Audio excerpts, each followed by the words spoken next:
Welcome in, everybody. Happy Monday.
Welcome in, everybody. Happy Monday. Hi, Hillary.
Welcome in, everybody.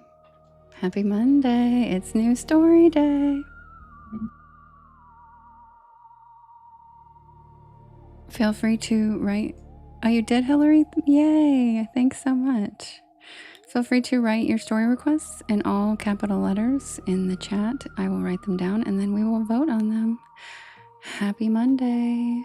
And if you guys could do me a big favor too and hit that share arrow. There's a little yellow circle with 2 arrows chasing each other that says repost. And that puts my live into your friends' FYPs. And it helps us grow our beautiful porch. Hi, Catherine. Hi, Justin. Hi, Lonnie. Hi, Laura. Hi, Ellie.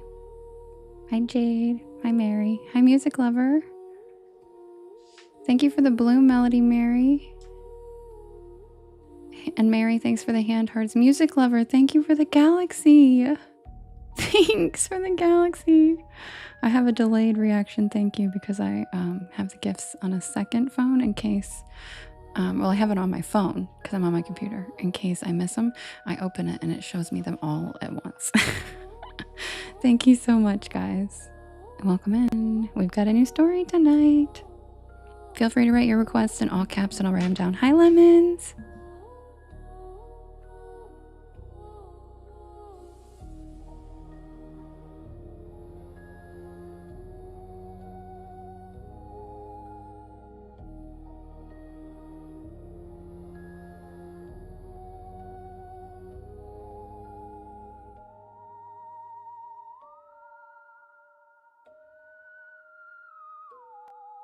Scott, there's a list on the Discord. Justin will post the link for you.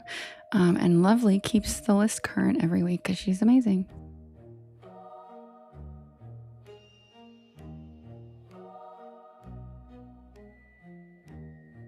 Jade.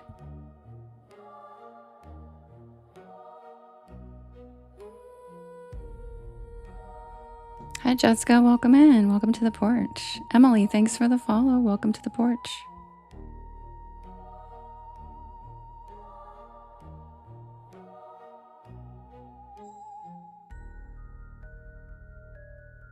Hi, Amy.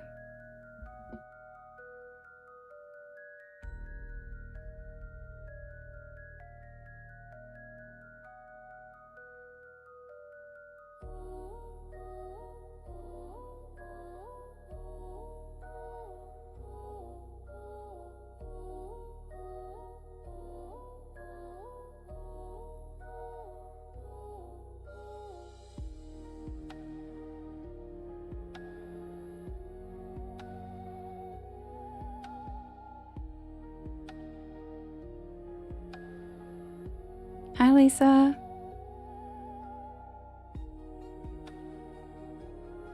Hi, Ness.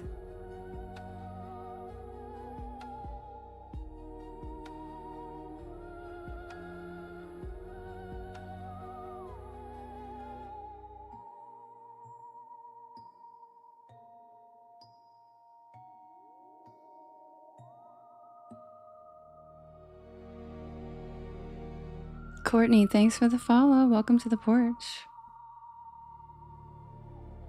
Aw, thanks, Robin. That's so sweet.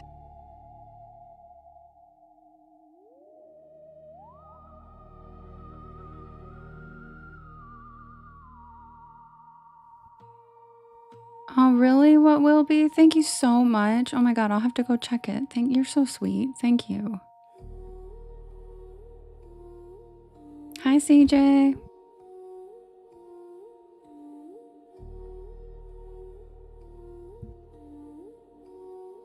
Hi, Mariposa. How you doing?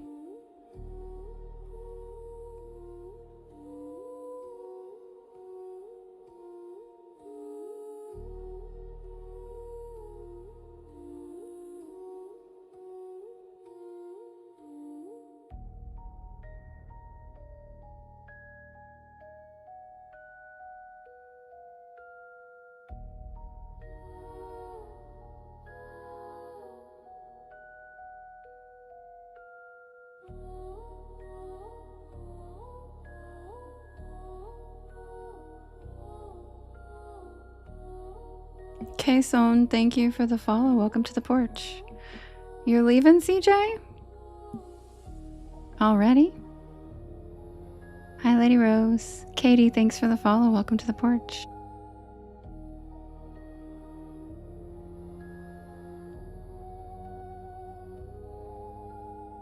Hi, Voodoo Daddy. Hi, Monique. Thank you, Jade.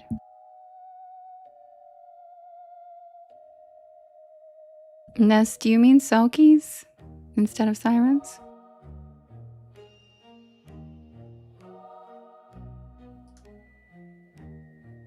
Baltimore, you're more than welcome to leave if you have no attention span, boo-boo. You're in the wrong fucking place.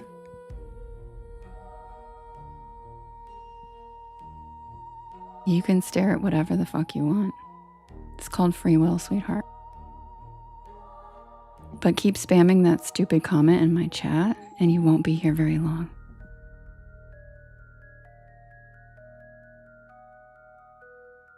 Hi, Solange. Thank you, Kim.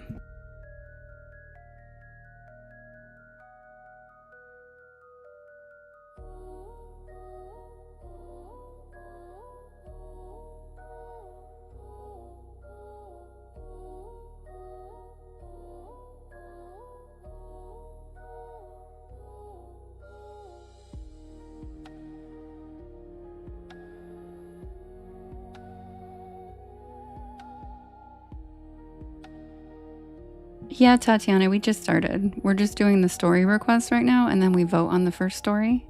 And then once we decide which one wins, I'll read it about 10:30 usually. So about 10 minutes. Robin, Eliza is... Zona is the Greenbrier ghost. And Eliza Crawford is just Eliza Crawford's ghost.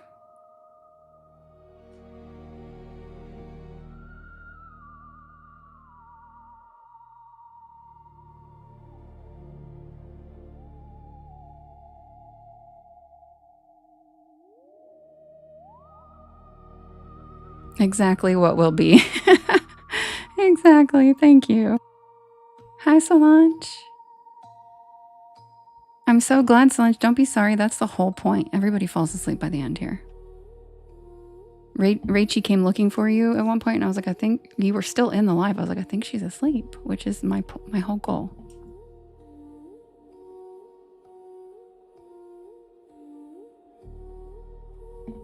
Lonnie, you can do 2.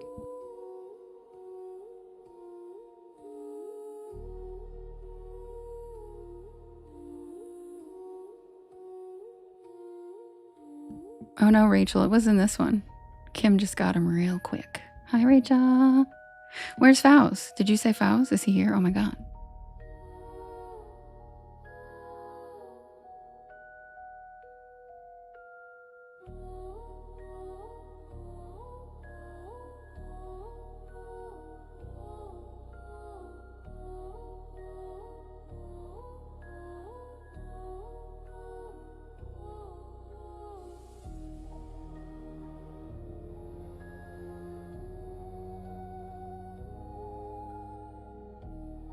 Agreed, Cassie. We literally enjoy each other's company.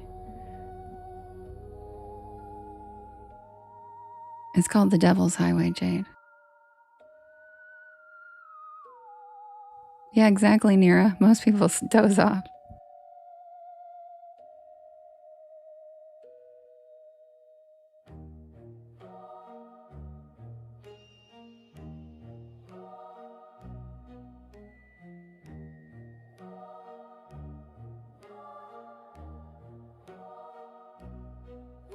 Yeah, Kim doesn't play around. She's quick. Okay, Voodoo Daddy. Of course, you don't have to chat every night. You can just listen. We're happy to have you here either way. Good, Deborah. That was the point. Because I got the message that nobody thought the last one was scary. So I was like, all right, you guys want scary? Here you go. Hi, Lily. Exactly, Amanda. I am very, very tight. What do they call it? Tight-fisted, or what do you... strong-armed about keeping the vibes in this live high vibration. So when people like, I don't care, I don't want your follow, get the fuck out. You know what I mean? I'm not trying to mass a bunch of followers and have half of them be assholes. I'm trying to build a community of good people who are a vibe. And so when that happens, it's bye-bye. Bye.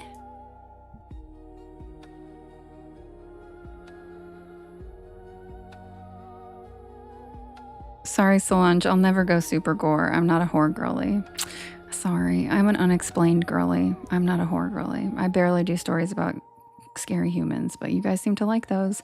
So I'll sprinkle one in every once in a while. But overall, I like to keep mine relaxing to an extent, and thinking about how terrible people are all the time isn't the most relaxing thing, you know.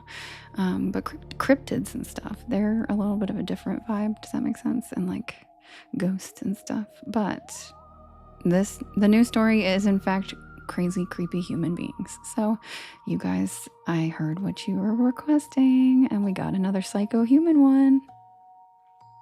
But there won't be gore. I'm not a gory gal. Plus, can't even say that shit on TikTok anyway. You know what I mean? Like, TikTok would ban my live immediately anyway. But if you like gore, you know what?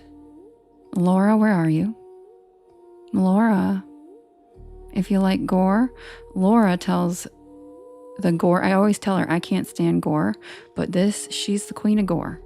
She does lives and she tells gory stories. There she is. And if you want gore, she's your gal. She's your gal. Because gore is just, I'm a wimp. I can't do the gore. I'm too much of an empath or something. Hi, Tommy. So yes, Zafiro, who's Laura, she goes live on Fridays, correct? And she does gory stories in the daytime.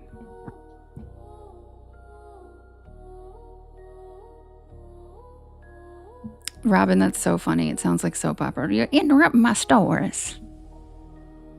All right, guys, if you haven't yet, feel free to write your request in all capital letters in the chat. Yeah, Laura's here every night. She's a regular, and she does. And sometimes Thursdays, too. There she goes. And she has lots of gore in her stories. And so I come in and give her heart me, say, love ya. And then once it gets too gory, I have to dip. But a lot of people love that, so... Oh, don't worry, Lily. I'm so sorry. Nerve pain is the worst. All right, guys, I'll be right back with the first poll. Welcome to the porch. Oh, don't worry, Nira. You mean the new story? Only on Mondays, I guarantee read it at 12, but then the rest of the week it goes on the poll. So it can win earlier now. And I did that because a lot of people said they were always asleep by the time I read it.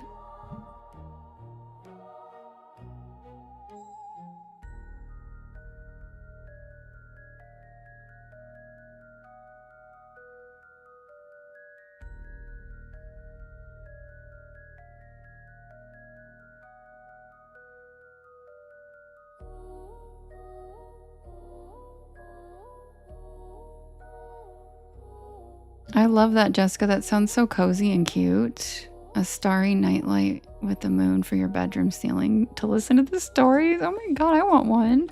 That sounds so cute. Jessica, living her best life. Kim. I love you. Kim said, I heard the new story twice already. Yes, Kim played the new story at the end of her live, which is so sweet. And you guys wanted scary, so I did scarier with humans.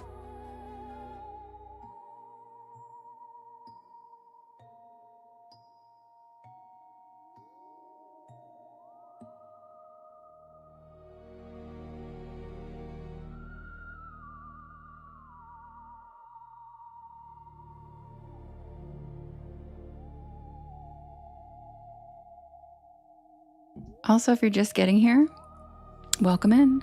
My name is Devin, and this is Porch Lore, and I tell spooky bedtime stories to help you relax your nervous system and fall asleep. And I'm here every single night at 10 p.m. Eastern Standard Time until about 1 in the morning. I do write and record all of these stories myself, and you can listen to them anytime you like on my YT channel, as well as all of the podcast streaming sites. So if you just look for Porch Lore, you'll find me, and all the links are in my bio. If you guys could do me a big favor while I set up the poll, if you could hit that share arrow in the bottom right hand corner, there's a little yellow circle with 2 arrows chasing each other that says repost. And that puts my live into your friends' FYPs, and it helps us grow this beautiful porch of ours. Also, sharing to your stories and sharing with your friends and stuff helps too. And thanks for tapping, guys. I'll be right back with the first poll. And thank you, Crystal, for the power-ups and club cheers and super populars. Love you. Be right back with the first poll for us to vote.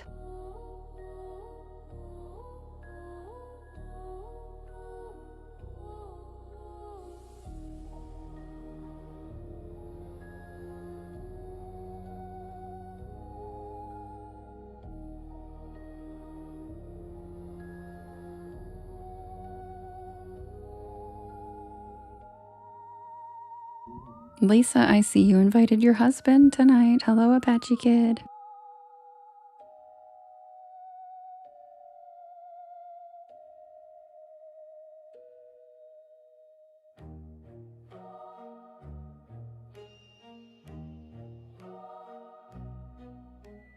Hi, Feral Goblin.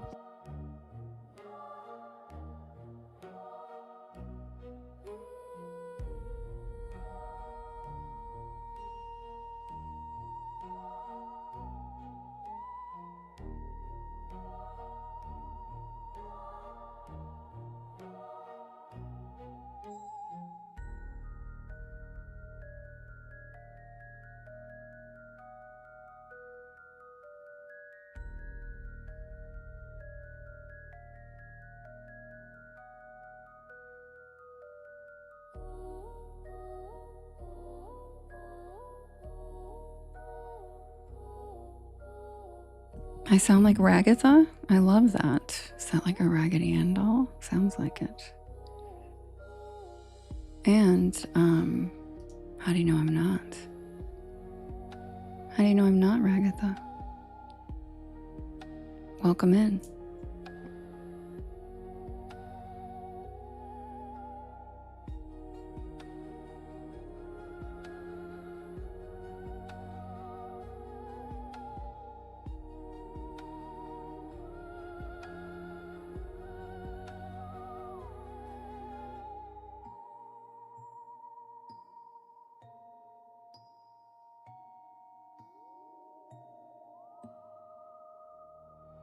Oh, Stacey, I'm sorry you're anxious. No, Ragatha. I actually love that name. It's hilarious. It's really cute. Ragatha. Your cat curls up at story time. I love that, T-Bears. You know how many people have said that? I'm a little cat whisperer. Tell your cat I said, Meow. Oh, fluid person, you were on YT too. Ragatha, or is that somebody else? Are there 2 people in here that say I sound like Ragatha, or are you the same person on both apps? Because wouldn't that be funny? 2 people said it at the same time.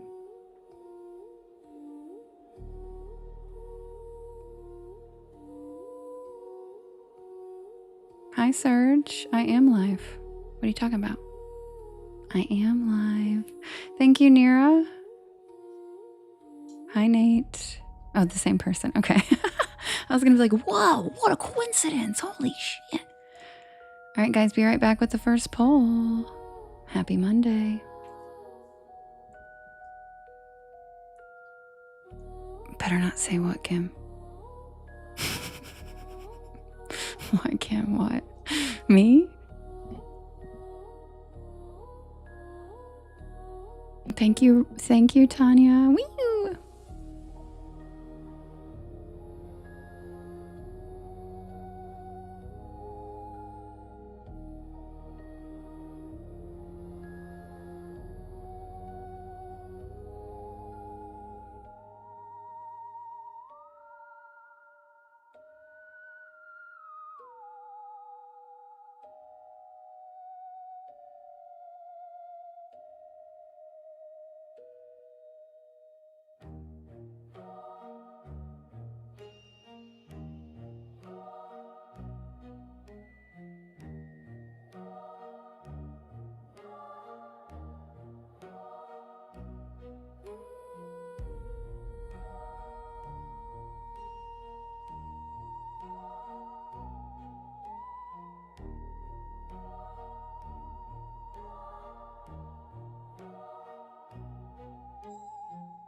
All right, you guys, the first poll is ready.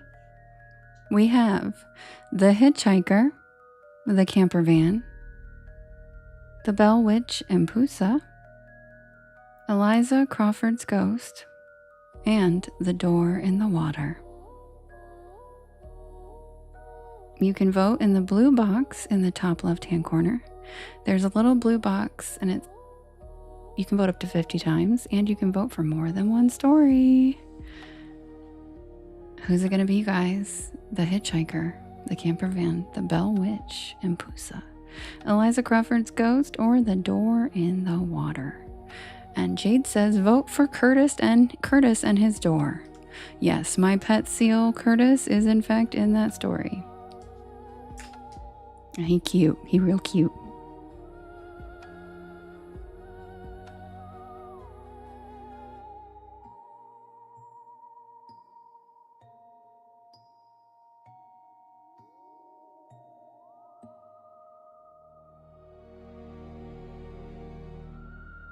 Justin, we have 2 YT votes from Hillary and Taylor for the hitchhiker.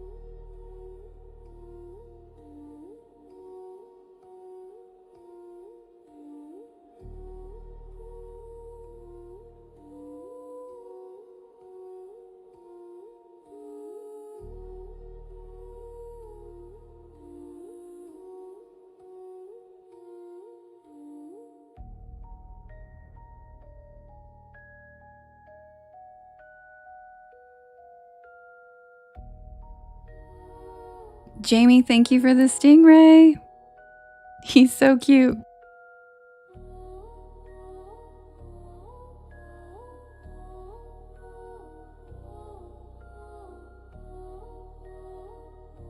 It's funny too, Jade, because Eliza was requested like 3 times. She was like the most requested tonight.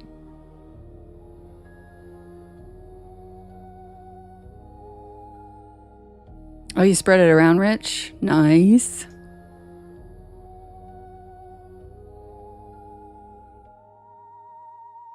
Justin, that is a good one. You're so funny.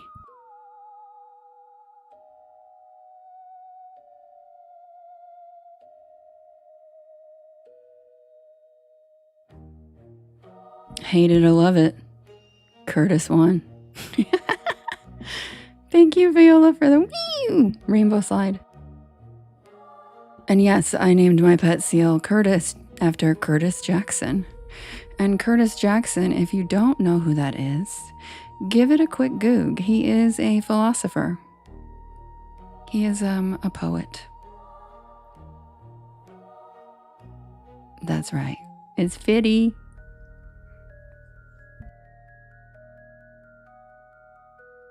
Kim thinks I'm joking. I am not.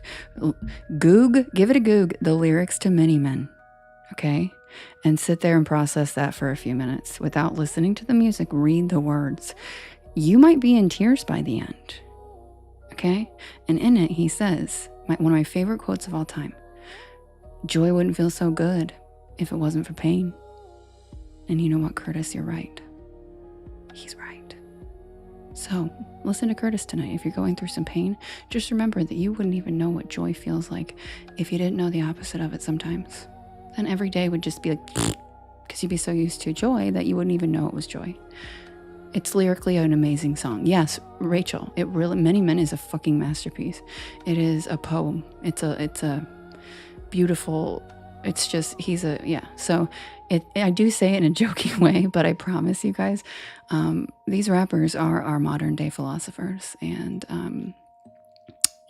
Curtis is one of them, and I love his shit. Yeah, lyrical genius. Yes, it is just pure untapped. And the thing is it comes from a lot of these guys that were not given the opportunity to actually flex their brains much in the places they grew up and the lifestyles they grew up in. So it's beautiful to watch their genius come out in the best outlet they had for it. But I don't care if you like rap or not. He's a genius. He's just beautifully well-spoken and philosophical. And so, you know, if you gave rap another looky-loo in a different way, even if you don't like it, you might like it. I mean it. Anyway, that's enough about Curtis. I'll be right back with I mean it, Liz. I mean it. It's just, I've been obsessed. I've been in love with rap music since I was 12 years old, and I snuck it from my parents. Oh, you did, Liz? Did you like it? So, anyway, back to Curtis the Seal.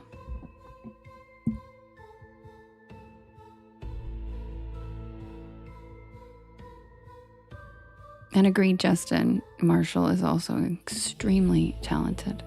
Oh, thanks, Liz. Yeah, and Rachel, not everybody has to like the sound of rap to appreciate how talented the lyricists are, you know? And like, even when it's clever shit, like it doesn't always have to be so profound like Many Men, but like attached to your girl like a JPEG is funny, dude. That's simile. That is about as funny as simile as you can fucking get. So you can call it what you want, but they're lyrically very, very, very smart. Yes, Bonnie, I do get it. You're so sweet. I absolutely get it. Plus, my mother was a teacher who worked in inner city schools. She wasn't Michelle Pfeiffer. I know that's hard to believe. But, and she always raised me with my eyes wide open to the injustice and the unfairness of like this, what her school got compared to the private Catholic school that she worked at before, compared to the other public school she worked at before. And so she was always one of those people that tried to bring out and encourage, like, you are smarter than this situation lets you be, I promise. And she always kind of taught me that too. Yes, Liz, half of my stories are that way. I'm from Appalachia, so we got a lot of those, girl. Thank you, Shells, for the cute slidey. All right, guys, I'll be right back with The Door in the Water.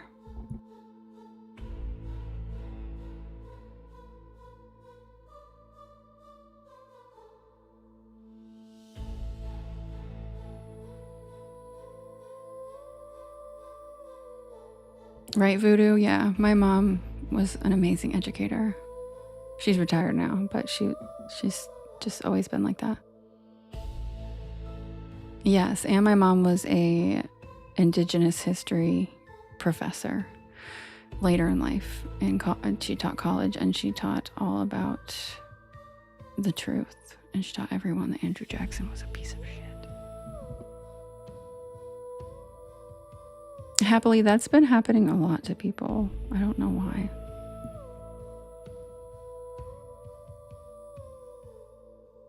Oh, Rock, thanks. You're sweet.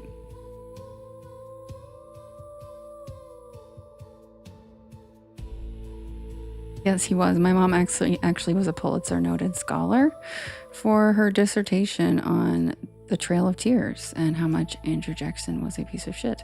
And the book American Lion, which won a Pulitzer. My mom was the noted scholar for that book.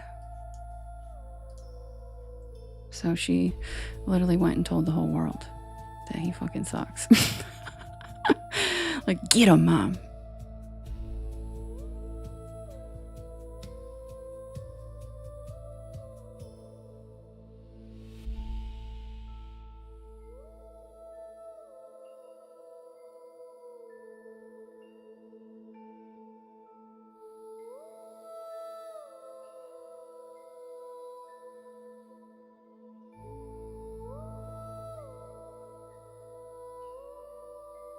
There's Curtis. Oh, were you, Rachel? Yeah, I was in Gate. It was weird. But I always refused to drink the pink stuff.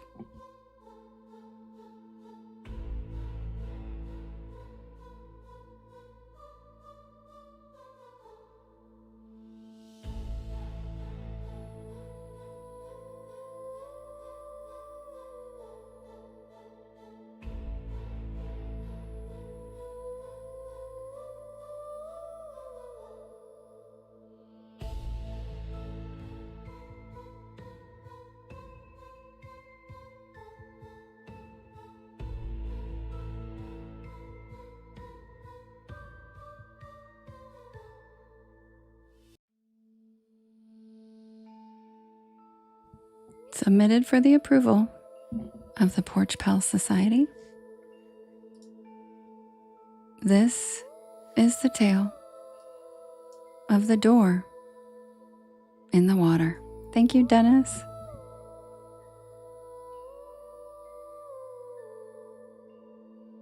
Thank you, Taylor. Thank you, Lily. Thanks, Shells. Thanks, Tater Tot. Thanks, What They Talking About.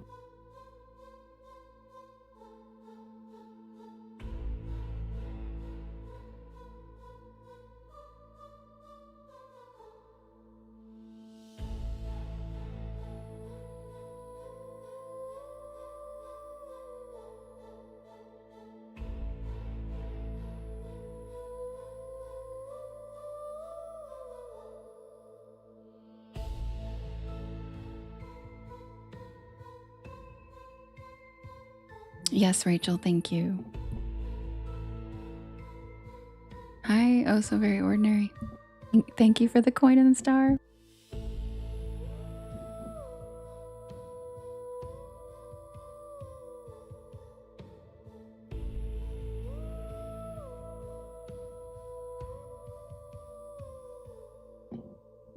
Ireland has a long memory for the things that live near the water.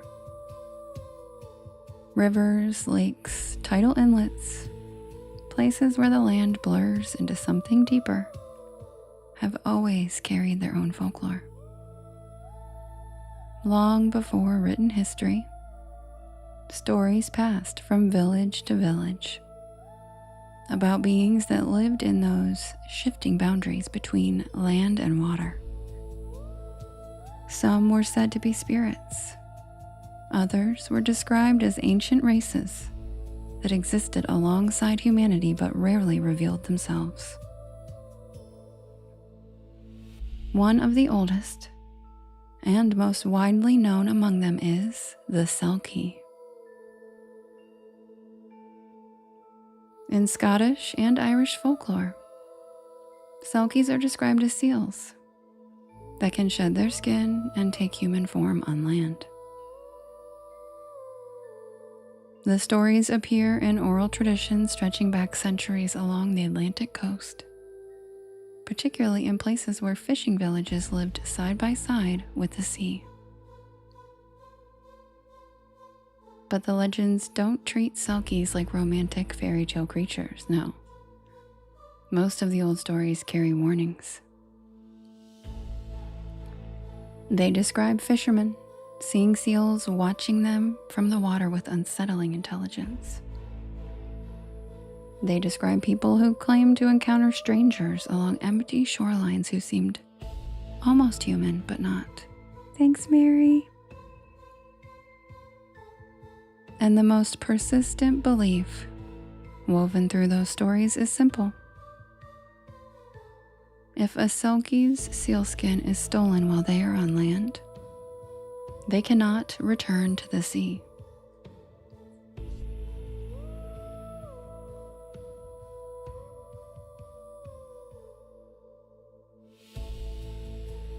Some folk tales describe human men hiding skins and forcing the Selkies to marry them and remain on land. But the ending of those tales is rarely happy, usually resulting in the Selkie killing the human man, finding her skin, and leaving.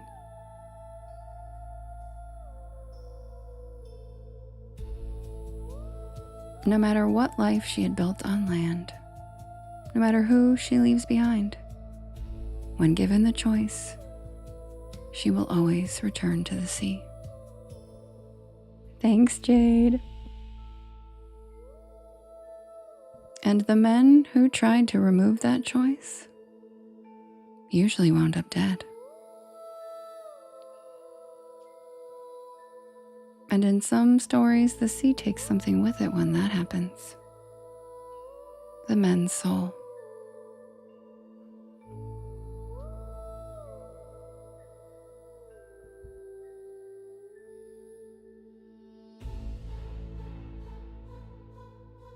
I had been traveling along Ireland's western coastline for several days, working on a series about folklore that still lingers quietly in certain landscapes. The Atlantic coast of Ireland is the perfect place for that kind of story.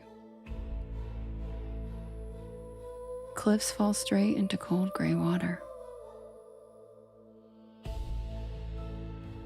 Ew, Skrilla. Ew. Ew. Fishing villages sit exactly where they have for centuries. The wind carries the smell of salt and seaweed across miles of open stone. It's the kind of place where old stories don't feel completely separate from the present. Eventually, my route took me to Doolin, a small village perched along the coast not far from the cliffs of Moher. Most visitors go there for the cliffs or the traditional music pubs.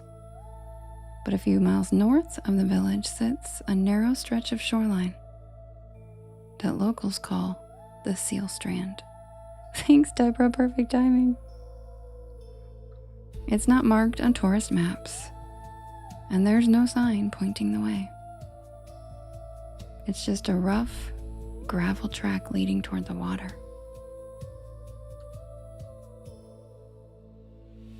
I found the place late in the afternoon while exploring the coastline.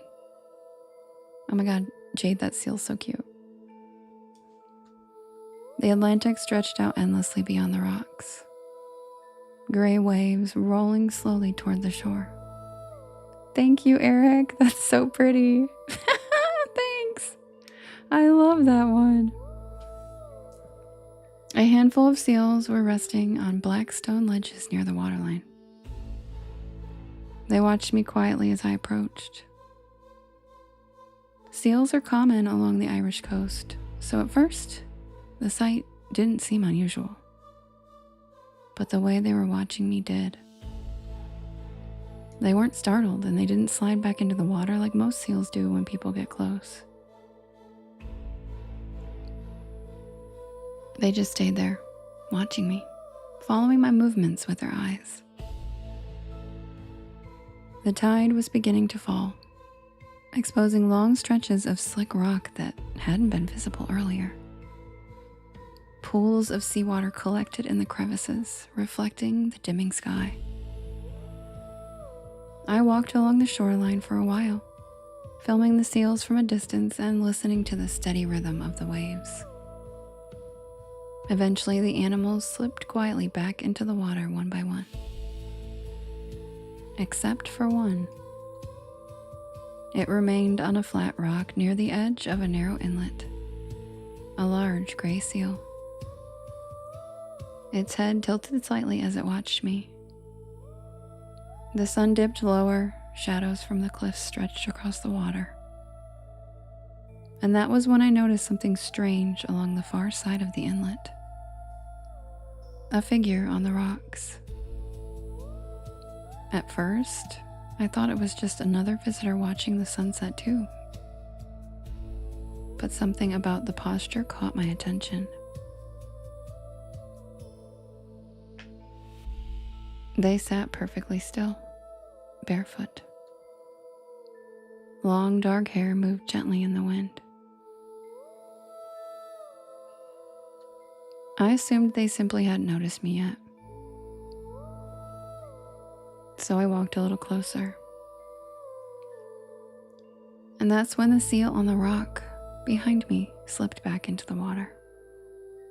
The splash echoed across the inlet, and the figure on the far side turned their head and looked directly at me. Their expression wasn't surprised or annoyed. It was almost as if they had been expecting someone to arrive.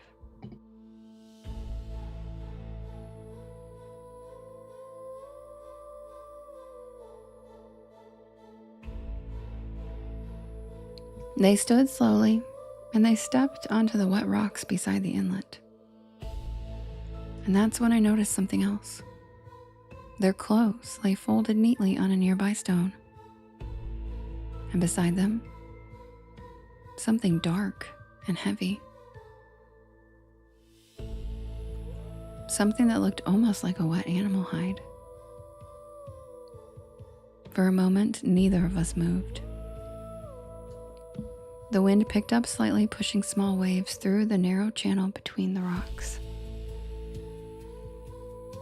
The figures studied me with a calm, steady expression, and then they did something I still struggle to explain. They stepped directly into the water and disappeared beneath the surface without a splash. I stood there waiting for them to reappear. Seconds passed, then a minute. The water remained perfectly calm. There was no movement, no sign of anyone surfacing. I walked to the edge of the inlet and I looked down into the dark water. The tide had pulled away enough that the bottom should have been visible through the clear surface. But the channel dropped deeper than I expected. The water turned black just a few feet below the rocks.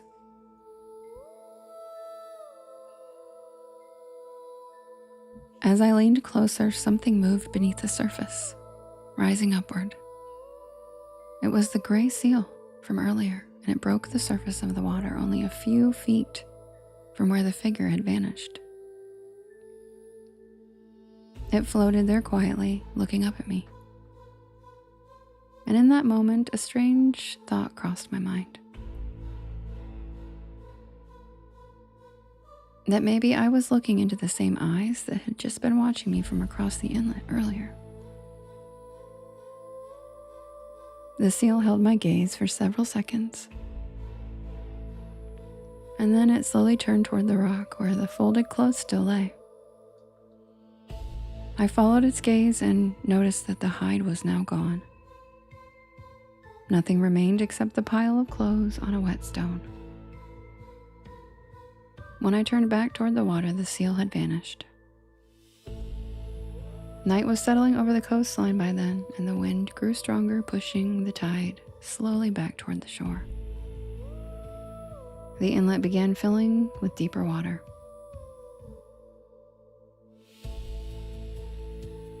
I stayed there for a while longer, trying to convince myself that there had to be some type of explanation, a diver, someone who had slipped away beneath the rocks. But the longer I stood there, the more the scene replayed in my mind. The folded clothes, the dark hide beside them, the way the seals had watched me earlier, and the way that final one had surfaced exactly where the figure had disappeared.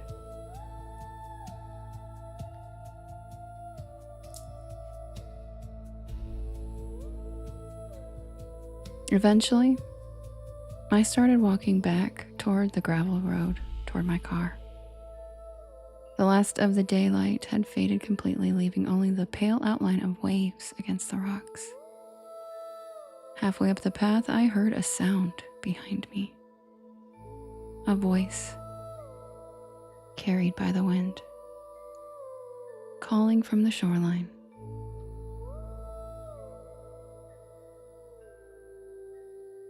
I turned. By now, the inlet was barely visible in the darkness.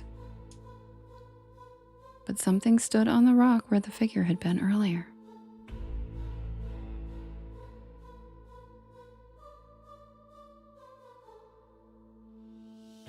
The wind shifted again and carried another sound across the rocks. Like a song. I stood there listening as the call echoed across the shoreline.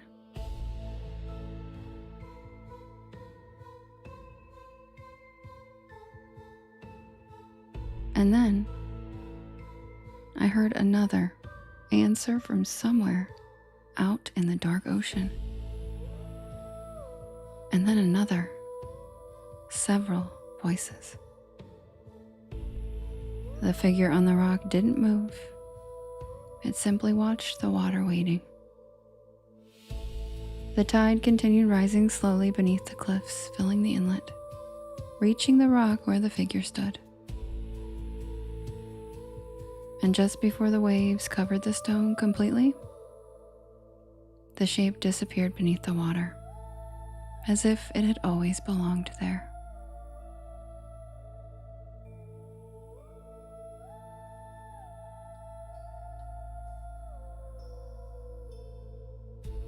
I stayed long enough to watch the tide swallow the inlet entirely. The ocean grew quiet again, and the rocks vanished beneath the dark surface. Nothing remained except the sound of the waves and the wind moving across the cliffs.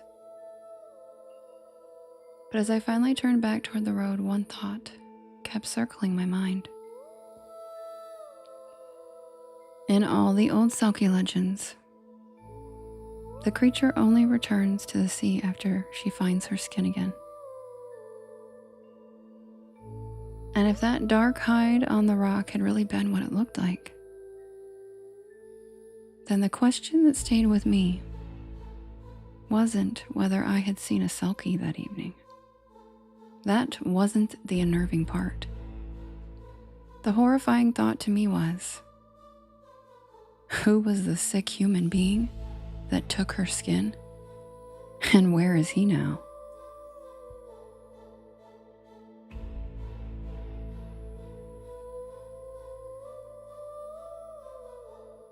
And that's the tale of the door in the water.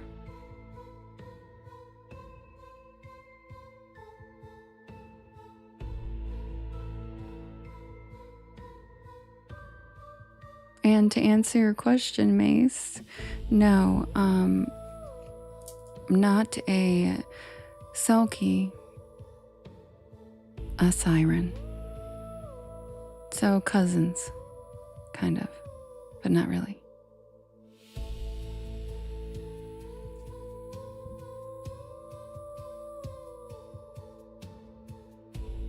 Thank you, Tina.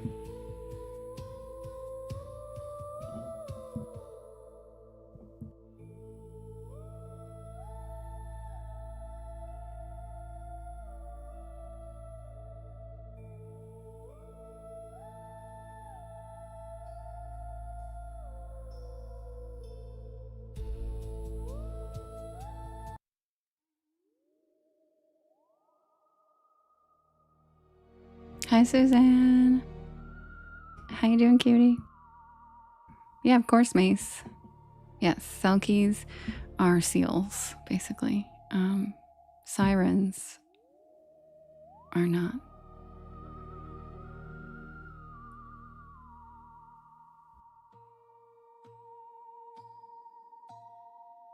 Welcome in, everybody. And Kelpies are just weird. Just kidding. Kelpies are horses. And Kelpies are the outcast of the magical maritime community. It's okay, Suzanne. Welcome back. Welcome in, everybody. My name is Devin, and this is Porch Lore. And I tell spooky bedtime stories to help you relax your nervous system and fall asleep.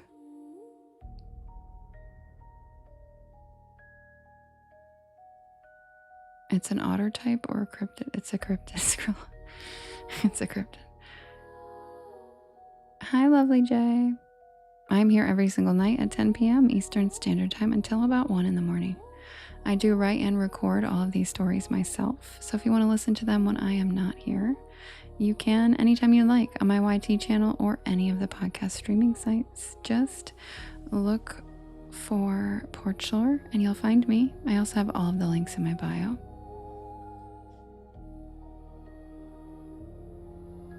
Women who walk with wolves. Ooh, I like that.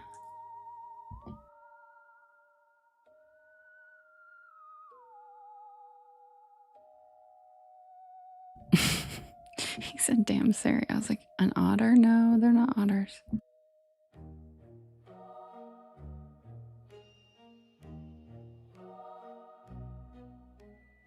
All right, guys, I'm going to set up the next poll for us to vote for the next story. Mr. Fister, thanks for the follow. Welcome to the porch. Sintster, welcome to the porch. Thanks for the follow. I will be right back with the next poll so we can vote for the next story. Thanks, Jade. And yeah, they're horsies. I know, Michelle. I'm like, what? Yeah, you heard me right, Justin. And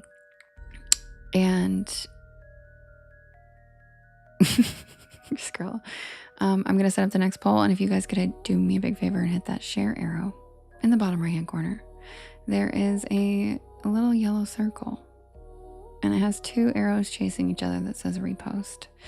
And that little circle puts my live into your friends' FYPs. And it helps us grow this beautiful porch of ours. And it brings in cool people instead of trolls. Also, thank you to all the porch pals writing keywords in the chat throughout the night. Stuff like, are you afraid of the dark? Supernatural, goosebumps, paranormal, spooky storyteller, Appalachian, cryptids, Mothman, Goatman, Sasquatch, anything like that helps immensely.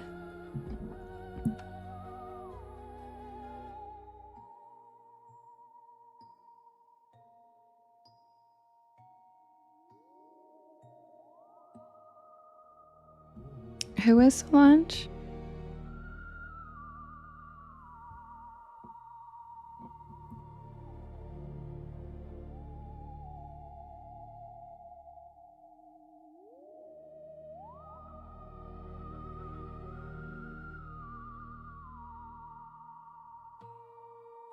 Wait, who's out like a light? Wait, my baby daughter just fell off the porch. Yay. Oh, I'm so glad, Solange. Yeah, man.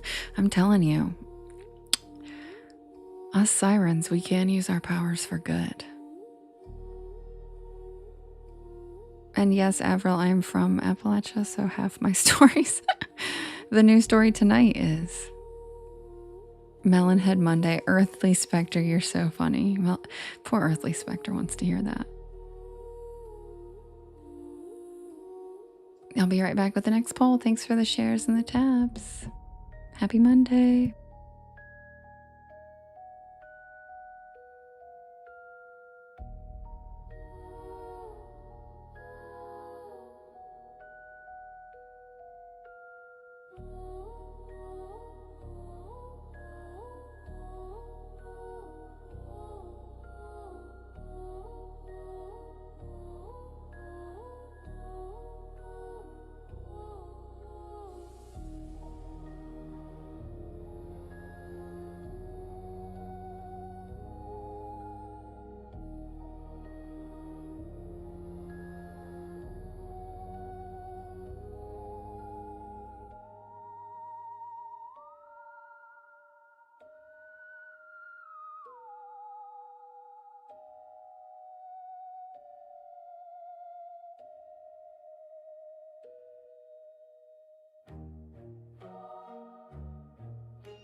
All right, you guys, the next poll is ready.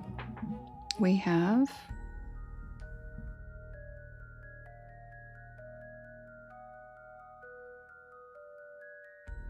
we have Highway 666. We have the Chupacabra.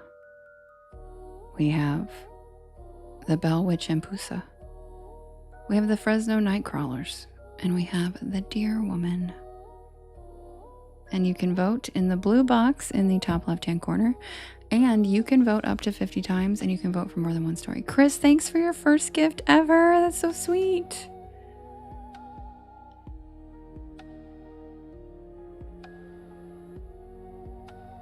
Gigi, thanks for the cozy cryptids. All right, who's it going to be? Highway 666, the Chupacabra, the Bell Witch and Pusa, the Fresno Nightcrawlers, or the Deer Woman?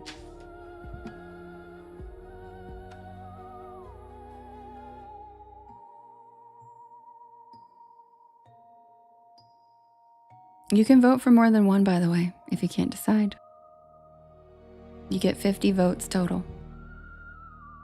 Skrilla. I literally tried to make ones that I put 2 really unpopular stories along with it, thinking it would work. And now, guess what? They're the 2 that are winning.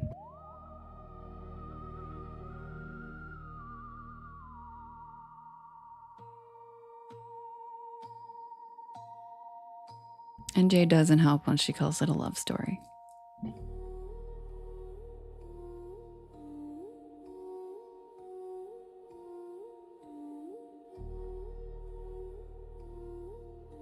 Leo, thank you for becoming a super fan.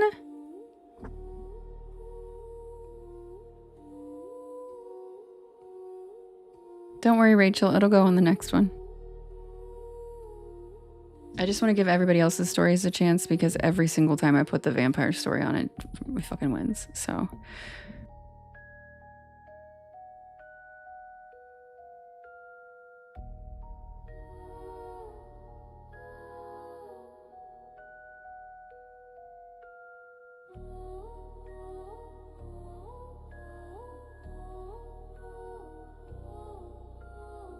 Kim said, "Aw, my little spooky pants is doing good." Your little silk stockings.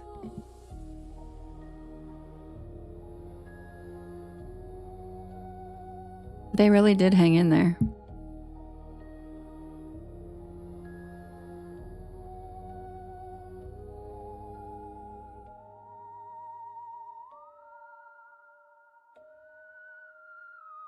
No, Scott, it's just people really like vampire stuff. So the vampire stories always win. There's a couple stories that always win. So sometimes I wait to put them on the poll because I like to give other people's stories a chance, request a chance, or we would be reading literally the same stories every night. The winner is the Deer Woman of Oklahoma. Woo! Haven't heard this one in a while. I know, Skrilla. I know.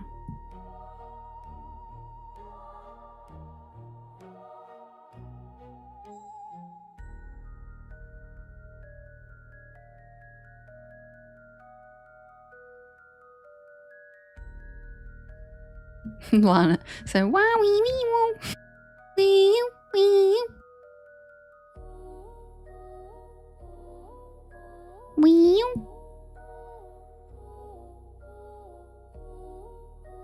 Robin said, "If it isn't Twilight, I don't want it."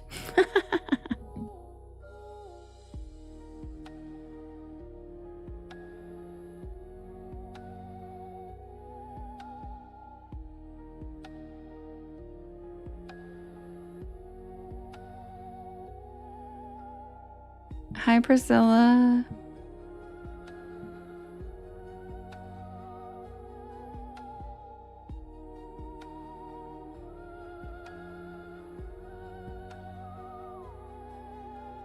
And no, Voodoo Daddy, Mad Scientist was on the poll last night. It just doesn't win.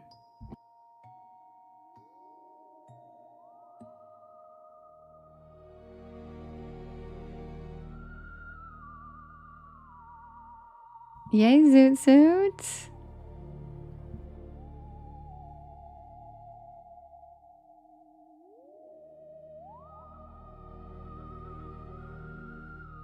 Also, just a reminder, guys, the requests are called requests for a reason. There's no guarantee I am going to put them up or read them.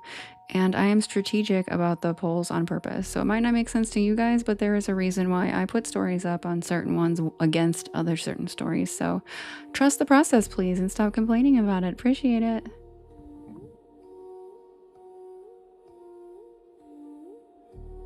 Hi, Zoot Suit. How you doing?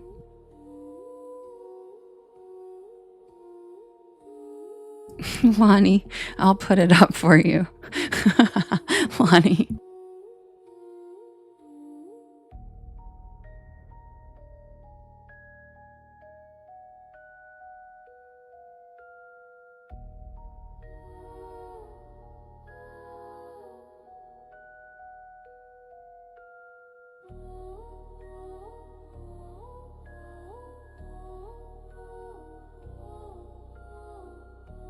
Thank you, Rich. That's so kind. Yes, nearest deck. That's exactly what I do. Yep. That's exactly. There is a method to that. There's a whole strategy behind the polls for that exact reason.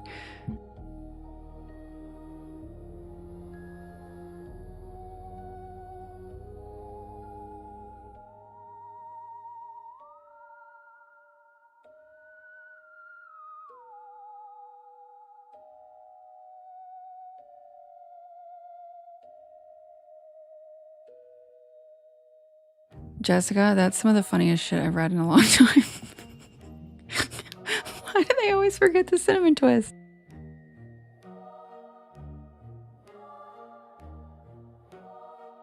Hi, Melinda.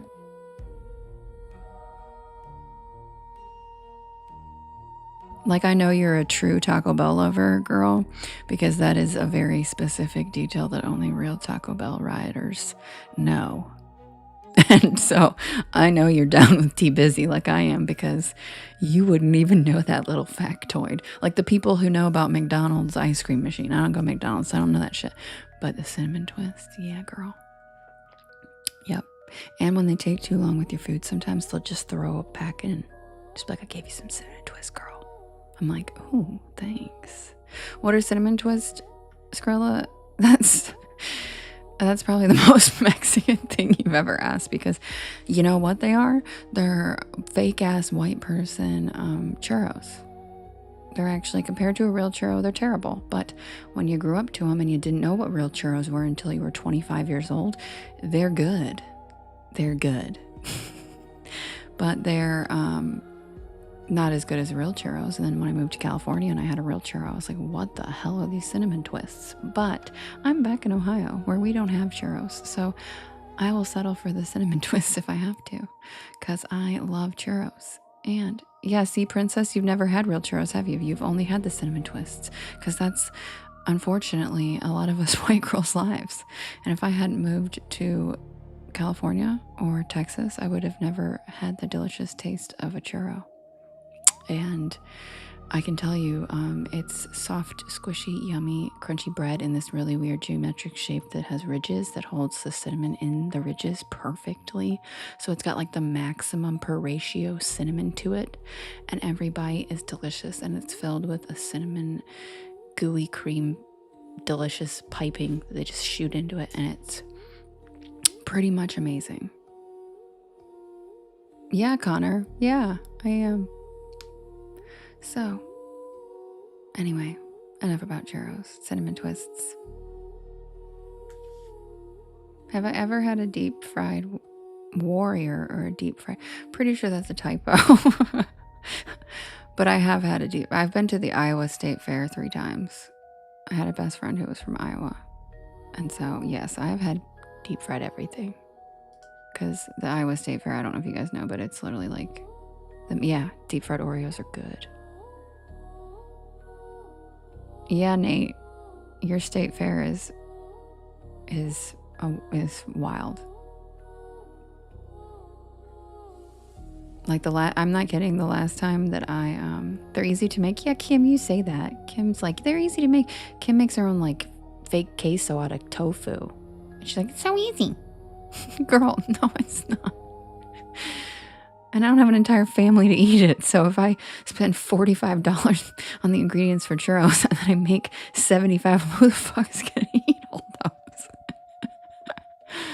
Yeah, they're basically Mexican donuts. They're amazing. I bet you can, Skrilla. I bet you can.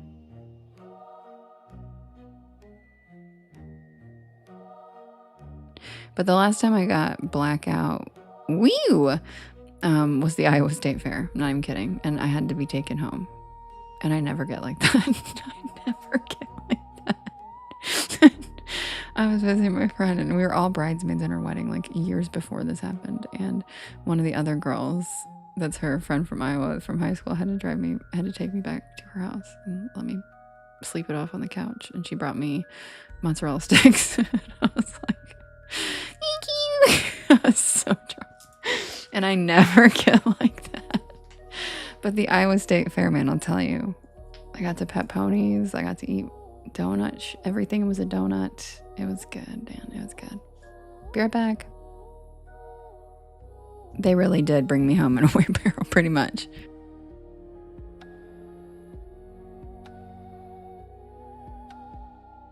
Meat stick, that sounds really good. Hi, Maureen. You got to ride a camel there? Oh my God, that'd be fun. I just made friends with the pony the whole time. And then I was really drunk. My friends had to come and get me away. They had to be like, you have to leave the pony, Devin. I'm like, no, I don't. Because I always want to liberate things. I always want to open their pen and let them out. Just so we can go for a little stroll.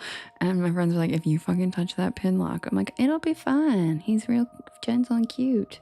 I'll just let him out and take him home with me. And they're like, no, Devin, back away from the pony.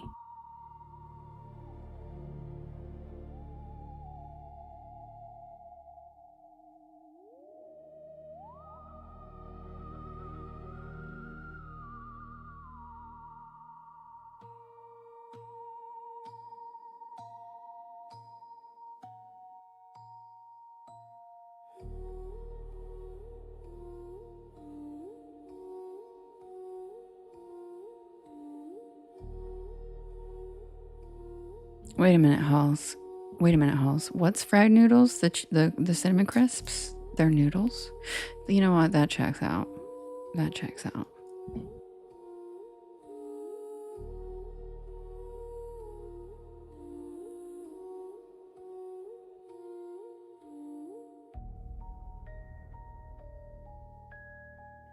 It's just a little crime, Kim says. So, Skrill, have you really never had cinnamon twists from Taco Bell? Have you even had Taco Bell?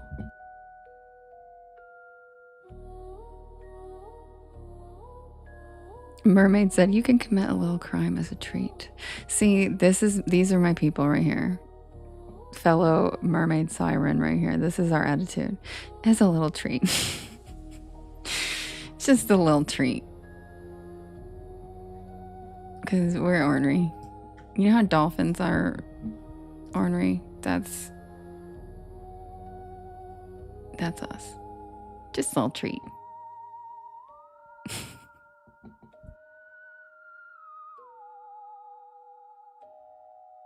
You ordered some cinnamon twist right now, Cynthia. I love that. Treat yourself, queen. Yeah, you know what is that's true, Justin. I actually dated a guy once who hadn't had Taco Bell, and I took him in and introduced him to Taco Bell, and then I found out why he hadn't ever had Taco Bell, and it was really unattractive and gross. And I it was, yeah. Justin's right. Don't trust anybody that's never had it.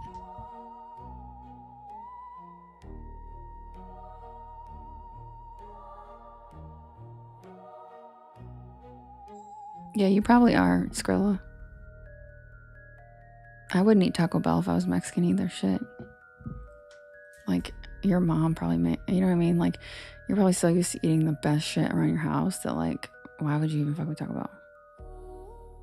Oh, thank you, Maureen. And thank you, Santanas, for the puppy kisses.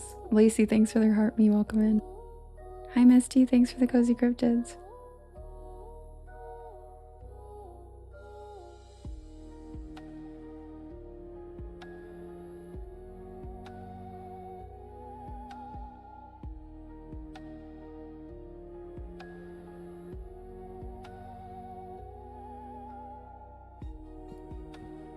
Del Taco? Really? Wow. You might as well say like Jack in the Box's tacos. I don't think Jack in the Box has tacos anymore, by the way. That's an old ass joke. Really, Yaya? Why? Do you live really far away?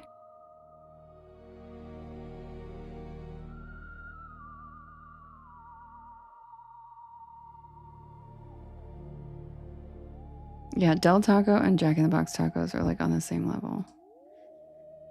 Which is like the shell is gross. The inside's okay, but the shell's whack.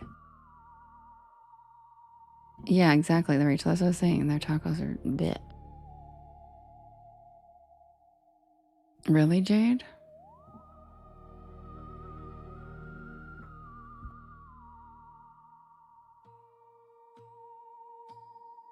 Oh, see, yeah, I'm not really a temperature person. I don't care.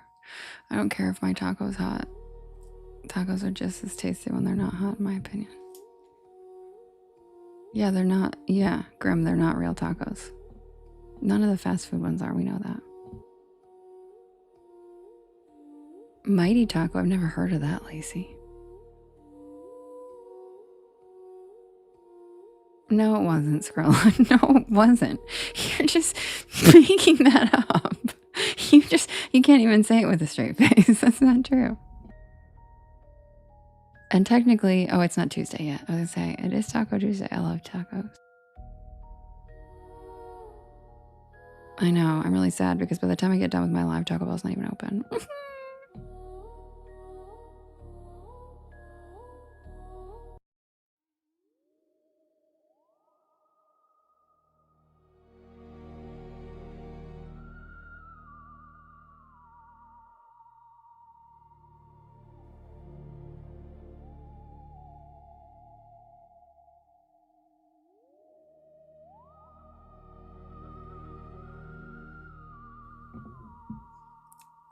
Submitted for the approval of the Porch Pal Society. This is the tale of the Deer Woman of Oklahoma.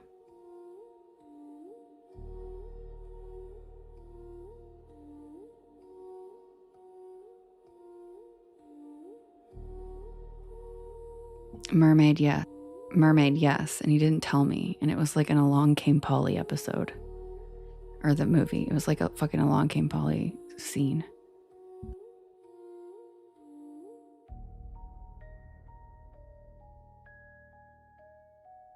And again, siren problems, as you know, Mermaid. He had said no to Taco Bell for what, like 30 years of his life. And then I tell him I want him to try Taco Bell and he immediately eats it and then it went bad. Thank you, Desiree. Whee! Teresa and Iacona, thank you for the cozy cryptids. Lily, thanks for the meerkat.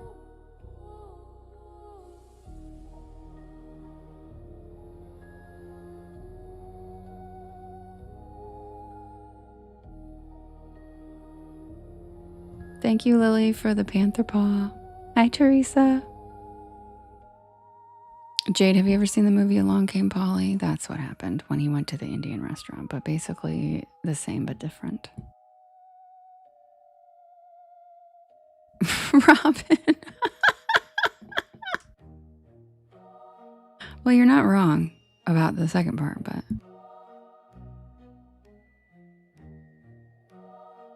Miriam. Miriam said, weak man that can't handle Taco Bell. Really, though, girl. I was like trying not to judge, but I was like, man. He would never make it in the apocalypse, bro. Plus, he was a psychology professor. And I don't know if you guys know anything about psychologists, but they're the craziest ones.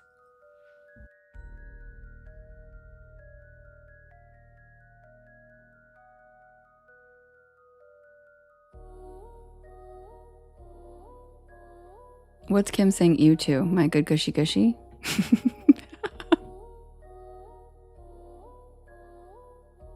Or the ew to the poopy loofah? Yeah, you remember nothing else, right, Folding Chris? Because that movie, that's the best scene in the whole movie. Oh, yeah. Let me know. When are you going to Canada?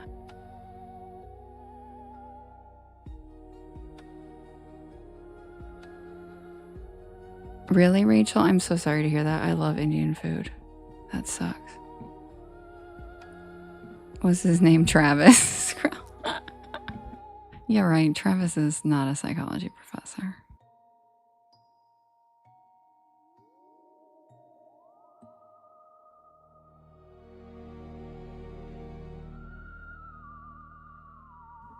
All right, restart. We got to start the music cover. Sorry, guys.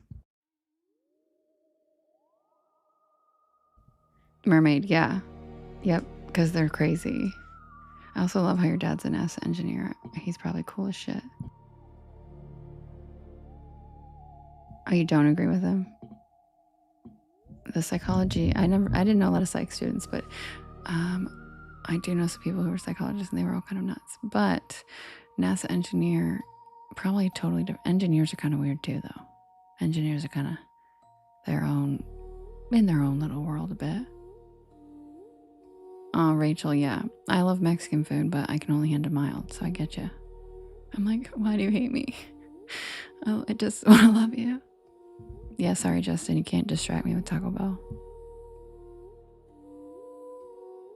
Ask me what churros are, and I'm like 20 minutes later.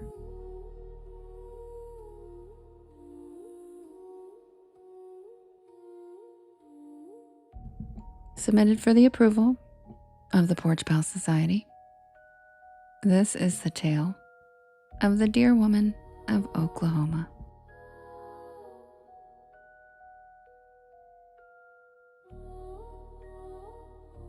Wee! Thanks, Teresa.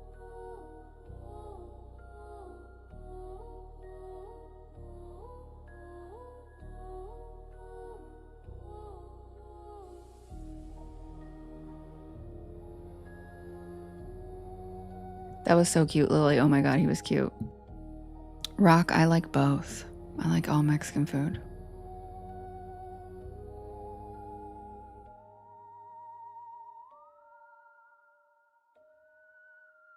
Good idea, Jessica.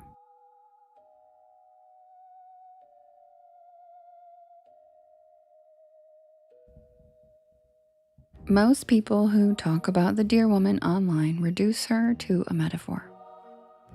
They frame her like some elegant morality tale.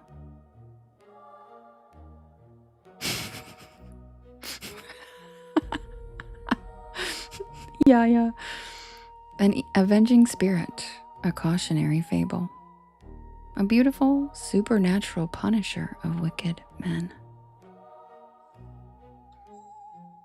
But the older stories I heard in Oklahoma did not sound like metaphors, Grilla. The old stories there began as warnings.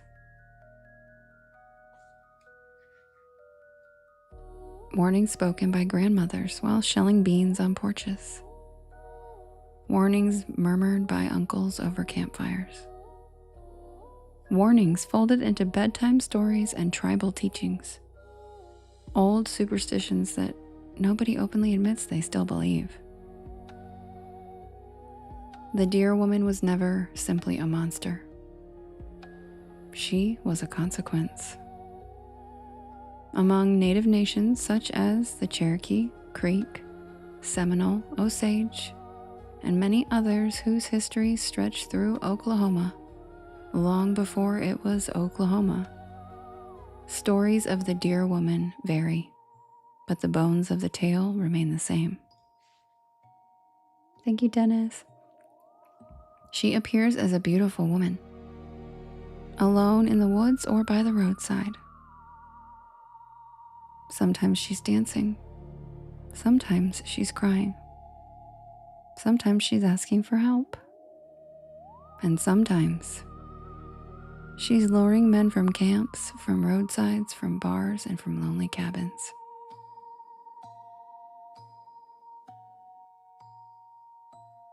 She is almost always described the same way. Yes, Justin, dancing. Beautiful beyond reason, impossibly graceful, long dark hair, bright eyes, and skin shining in the moonlight. And then always too late, the men notice her feet. Hooves, split and black and cloven beneath the hem of her dress. In some stories, she tramples those who are cruel. And in some stories, she seduces predators before killing them. And in some tales, she exists as vengeance itself, punishment for violence against women, for lust, for arrogance, for disrespect.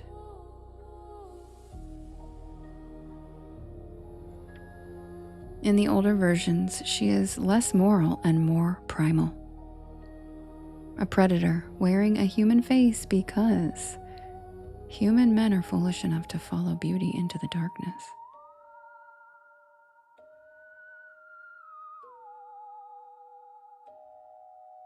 Swan Lake. Kinsey told me all of this on the drive from Tulsa toward the Eastern Hills, where the highway narrowed and the land rolled into endless folds of oak forest and red dirt roads. She had grown up in Oklahoma and invited me out to do some exploring. I had flown in for a long weekend to visit her, and the plan was simple. stay at her family's old hunting cabin near the edge of tribal land, spend a few days hiking, film some footage for my channel, and hear local legends from people who actually grew up with them, instead of reading sanitized versions online.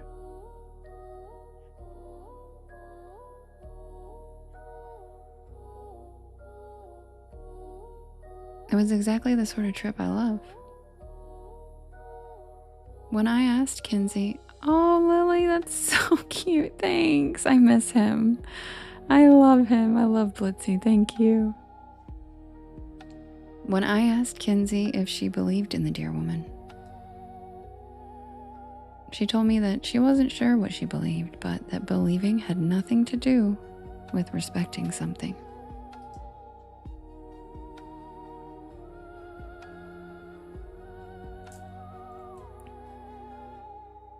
The cabin was older than either of us. Rough timber walls, a tin roof, a broad porch, and antlers mounted over the fireplace. It sat alone in a clearing surrounded by oak trees and blackjack pines, with the woods pressing so close that at night the tree line became a solid black wall. There was shoddy cell service and no neighbors for miles. It was pitch black with no ambient city glow. The perfect place for a spooky weekend adventure. The first night there, Kinsey pointed out a spot not far beyond the woods. Apparently, it was native ceremonial grounds that her grandfather had warned her never to disrespect. Thank you, Susie.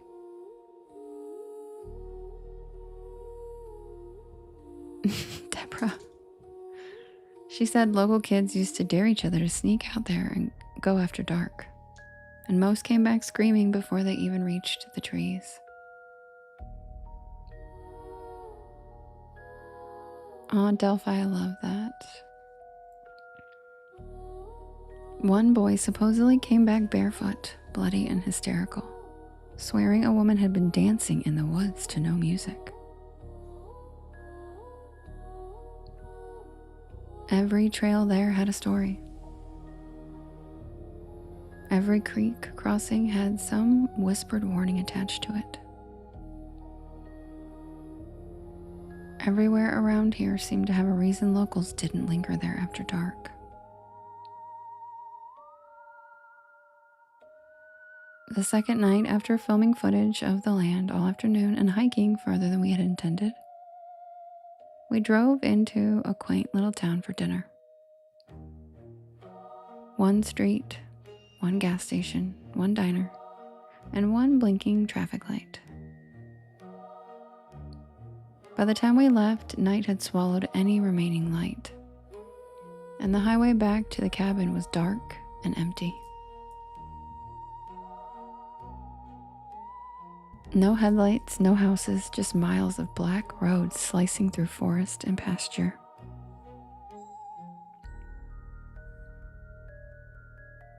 And then, in the light of our headlights, we saw it. A woman, alone, at nearly midnight, in the middle of nowhere. She wore a pale dress that fluttered around her legs in the warm night breeze. Even in the headlights, there was something strange about the way she moved. Kinsey didn't even slow down. Thank you, Tara. Thank you, Whitney. Hi, Queen. Kinsey didn't even slow down, and every hair on the back of my neck stood up. Kinsey floored it past the woman without even turning her head, without even looking. As we passed, her head turned with us too smoothly and too far, almost like an owl. I twisted to look back through the rear window, and she was standing in the middle of the road now. And even from that distance, I could tell her legs bent the wrong way, backwards at the knees. Kinsey drove the rest of the way with white knuckles on the wheel. Later, Back at the cabin, we joked about it in the shallow way people joke about something that has them genuinely rattled.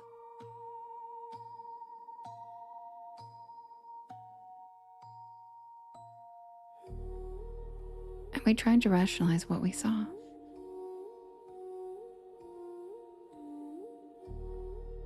Someone with a physical impairment? Maybe a lost hiker? A drunk person? A crackhead? Maybe it was an optical illusion. Could have been, right? Thanks, Tanya. But neither of us really believed those explanations. We locked the cabin and we stayed inside. Around midnight, something began circling the cabin.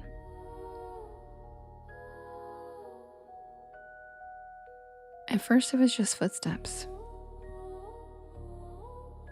It paced around the cabin for nearly an hour, sometimes slow, sometimes sudden sprinting around the perimeter and manic thunder of hoofbeats. At one point, it stopped directly outside my window. I could hear the breathing. I don't know why I looked. I don't know why I'm so curious. But I peeled back the curtain, and there she was, standing inches from the glass. She looked human from the waist up, beautiful in a way venomous things are beautiful. Smooth skin, hollow dark eyes, hair hanging in damp ropes around her face. But below the waist, no human legs. Jointed hind limbs like a deer standing upright, with black fur slick against muscle. Split hooves planted on the porch boards. And then she smiled at me, and I screamed. And then she slammed into the window so hard the pane cracked.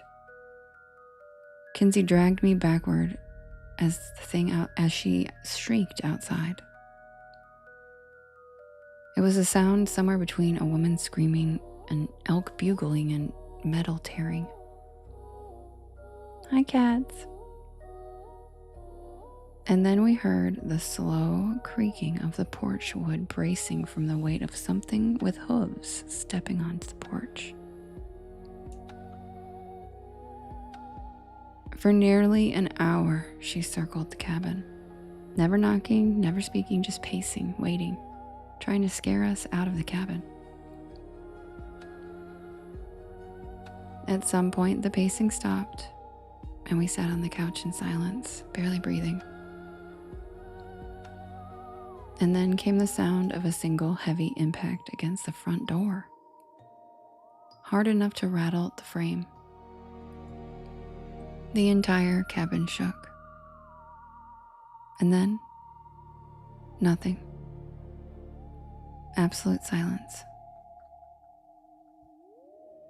It stayed silent until dawn, when sunlight finally bled through the curtains and we both could finally breathe again. We stepped outside and the porch was empty. But the outside of the door and the wooden porch boards were scarred. Deep gouges raked across the door and the floor.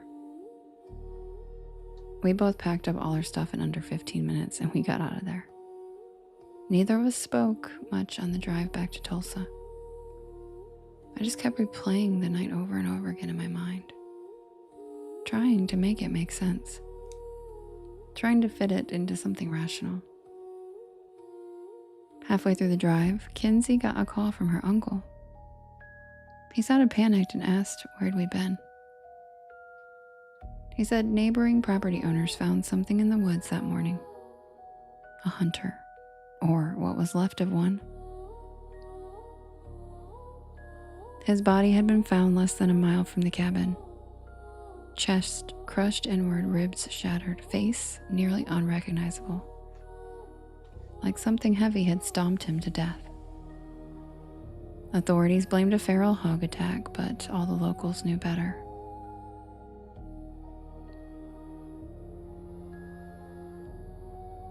Later on, I reviewed footage from the trip. And earlier in one of the days, we had been filming by the creek, and I had set the camera down on a rock while talking. The lens had remained recording for nearly 6 unattended minutes, and I almost deleted it. And then movement in the background caught my eye. Between the trees behind us, far back in the brush, stood a pale figure, watching perfectly still. She had been there the whole time, silent, watching us, waiting until dark.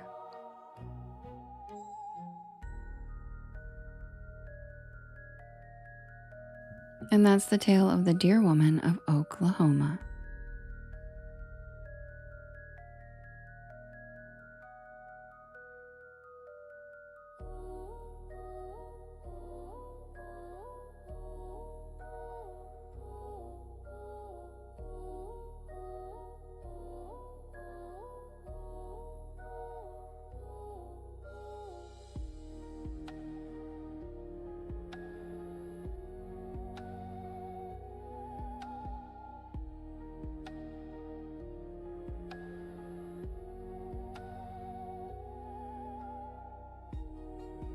Hi, Giggles.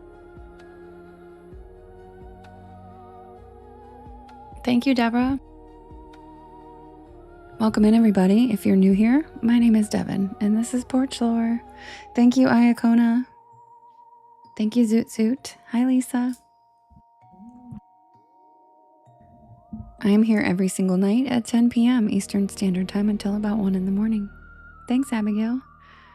I do write and record all these stories myself, and you can listen to them anytime you want on my YT channel, as well as all of the podcast streaming sites. Just look for Porch Lore and you will find me. Also, all the links are in my bio. Oh, you're sweet, Solange. You don't have to fight your sleep. You're so funny. Good night, Nate. Sweet dreams. Thank you, Emily. I appreciate that so much.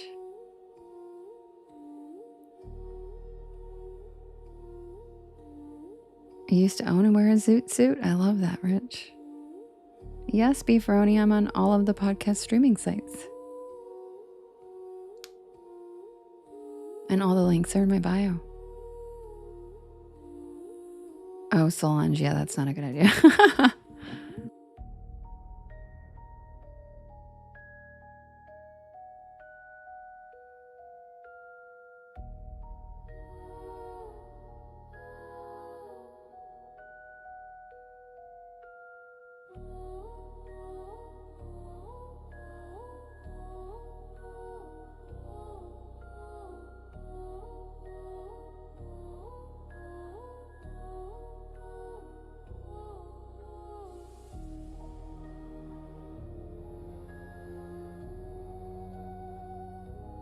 All right, you guys. Happy Monday. I'm going to start the new story now, a little bit earlier than midnight because everybody's fallen asleep. And I know a lot of you guys are waiting to hear the new one. So, instead of doing another one, which we have time for, I think I'll just start the new one now. Because we got a lot of sleepy heads in here. It's Monday. Mondays are exhausting. You're sweet, Solange.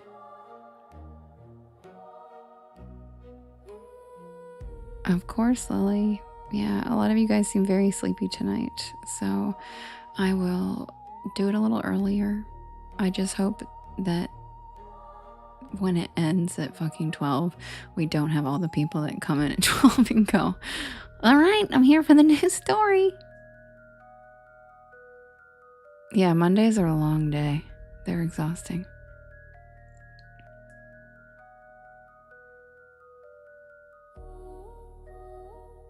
And yes, Breezy, I am very well versed in Mammoth Cave. Yeah, new story. Oh, really, Beefroni? Yeah, I love those accidental ones. Yeah, for sure, Solange. Yeah, I guess we could just wait a few, like 10 minutes. I'll set up the poll for the next one, and you guys, will you share it out for me and repost it? There's a little share arrow in the bottom right hand corner, and there's a yellow circle with 2 arrows chasing each other that says repost. And that puts my live into your friends' FYPs and helps us grow this beautiful porch of ours. Yeah, literally, Matt, how many people did that last night? So many people did that last night. Did you notice? So many. So many. At almost 2 in the morning. People are like, sorry, I'm late. Any stories? I'm like, what? I'm an hour over, dude. Thank you for the follow, Resin, and thank you for the follow, Miss Megan. Yeah, it felt like at least 20 people, didn't it? It was so weird last night, Matt. I don't know why it happened. Hi, Archangelo. I'm glad I helped you fall asleep. Yeah, exactly, Squeaks. Can't blame him. Yeah, Solange, for sure. JR, how long have I been telling them on TikTok? Since November. Like since around Thanksgiving time. Thanks, Squeaks. Yeah, no, Matt, I caught it too, and I was like, what is it was more than normal for sure. And like, I'm never even on that late. So it's really weird. Because like occasionally I am, but I don't usually stay on that late. You know, we'll go to 1:30 or something, but not usually after 2 o'clock. By the way, guys, tomorrow, Lisa is going to do another old radio show live stream after mine tomorrow night. Matt, that's so funny. Puerto Rican Shorty, thank you. Welcome in. Happy Monday. Yeah. So if you guys aren't able to catch her at her normal time, which is 4 p.m. Eastern Standard Time till about 7 Eastern Standard Time. Okay. So if you can't catch her between 4 and 7, she every once in a while, a couple times a week, she hasn't figured it out yet for sure, but she's going to do a stream after mine. And she's just going to hang out and wait till we're done, which is so cute. I love her. So she's going to be on after me tomorrow night again, so we can listen to some spooky radio and unwind again. Yeah, Glossette, I saw you in there. Isn't she great? She's just lovely. And she's been playing Art Bell since Captain Caskin hasn't been live a lot lately.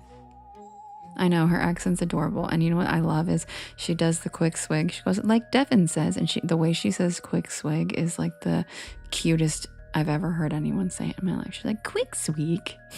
It's so cute. Miriam, are you still in here? Miriam's one of her mods, and so is Millie. I think they're both in here. Yes, I do, Raisin. Yes, all of my videos. I just premiered one tonight, and all of them live over there. I know her little ads are so funny. I did an ad for Paulo's show that she never ended up doing yet, but it was really funny, and I recorded it for her. And it was like about a company called Cauldrina, which is like upgrade your cauldron. And I was like, Cauldrina for the modern witch. And it's so funny. I wish she would play it because it's so funny. Yeah, her accent's really cute.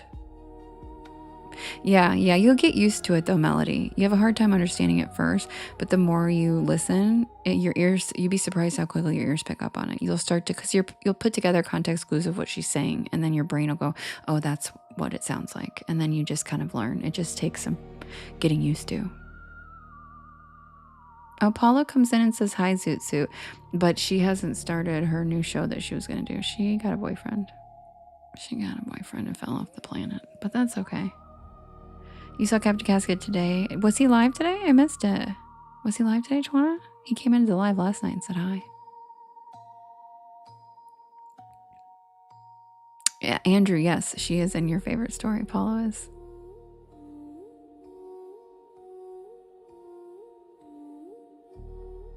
He was live today. Damn it, I missed it. I didn't even know that. Well, shit. They really do, Matt. Especially like women. That's just a thing. All the girls know what I'm talking about.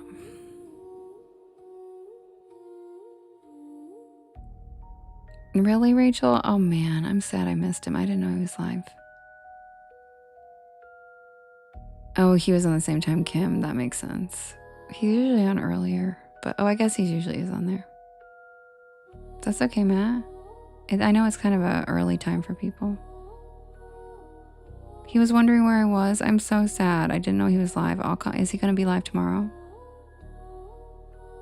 Skrill. Okay. Thanks, Rachel. I'm sad I missed him. I'll have to go see him tomorrow. I love him. And Crystal, did you know that we actually grew up in the same town? So his accent, that's what I used to sound like. Like he literally grew up like right, like we had the same youth.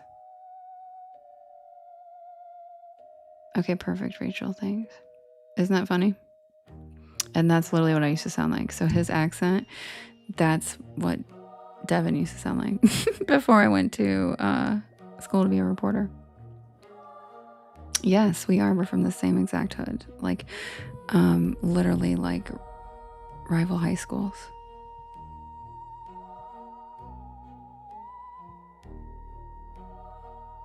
But like, it's a drawl. It's not really a twang. Like, if you've heard his accent, it's a drawl. We have a drawl. It's different than like deep south twang. What in tarnation? What in tarnation? Shoot.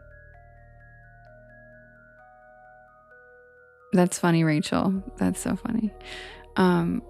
That's because, yeah, I do. I have a mix. I have definitely an LA thing. I've heard that a lot, actually. Because I spent all of my 20s in LA. Very formative years. And I've always kind of had a monotone, bitchy voice. So I've always kind of sounded like that anyway. And so then when I went out there, I was like, oh my God, everybody sounds like me already. Shit. So it kind of always just worked out. Like I've always kind of sounded like that anyway. Oh, really, Mermaid? Really, Rachel? Yeah. I spent my 20s there. Ness, you're so cute. You didn't miss it. You didn't miss it. Look, Ness said, damn it, I fell asleep and I missed the new story. You didn't miss it, don't worry. Nah, you ain't to? Yeah, you want to? You want to? You want to go to the store? Do what? I beg your finest pardon? Yeah, you were right, Solange. Told you that happens. Does who have a Western accent, Gigi?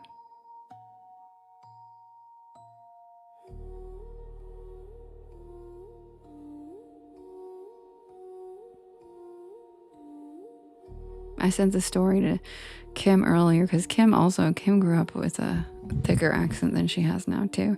And I sent Kim the link to the premiere earlier in text and I was like, we're going to be hooting and hollering. And she wrote back, hollering and hooting.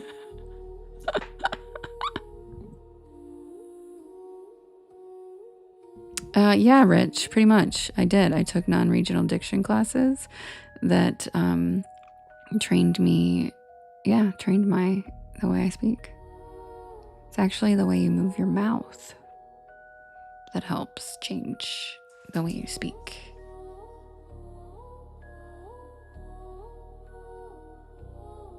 Yeah, Chester's drawers. Squeaks, Chester drawers.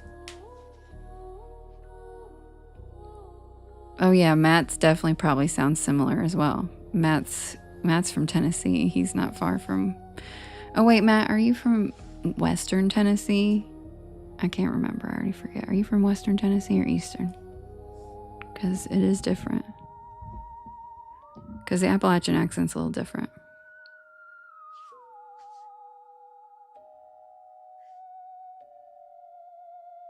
Twana, it was fun. Okay, I'm going to go tomorrow.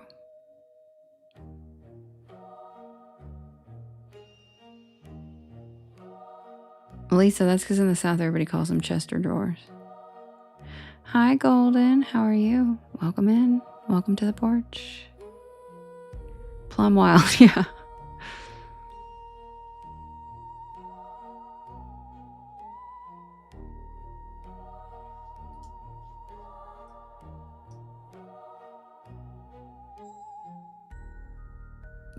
Well, it depends on what part of Texas, though, Misty. When I lived in Houston, nobody had accents unless the rodeo came to town. Because everybody, it's like a metropolitan, you know. But I think if you go out to like San Antonio, it's different. Rayma, thank you for the follow and welcome to the porch. All right, guys, I'm going to pull up the new story of the week. And if you guys could do me a big favor, if you guys could not only share it out, but tap the screen, that helps us get shared out. And hitting the repost button. You can also unpost and re-repost again. And that helps just refresh. And then sharing to your friends, tapping, sharing your story, all of those. Yeah, right, Skrilla. Everybody wants to live in California. Everybody loves it there. And Rachel was just talking about how she's from California too. We were literally just talking about California. What do you mean? Yes, and keywords help too, like cryptids, paranormal, supernatural, spooky stories, anything like that in the chat helps immensely get pushed out.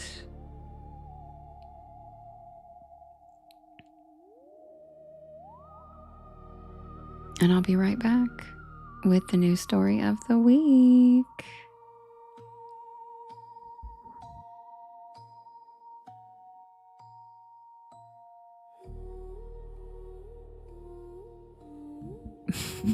Matt.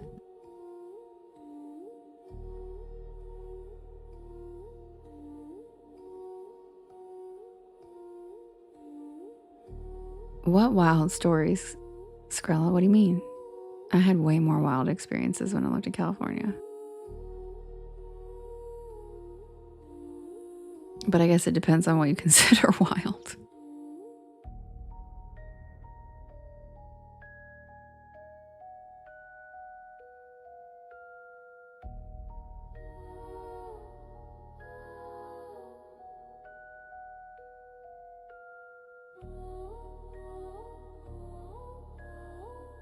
Well, then, Skrilla, I guess you'll just have to come to Appalachia and see what it's all about.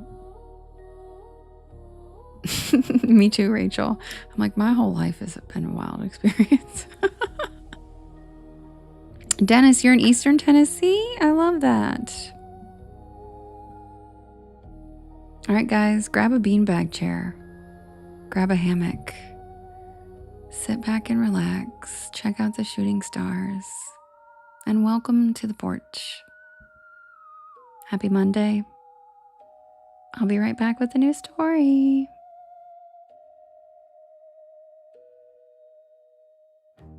Good night, Rock.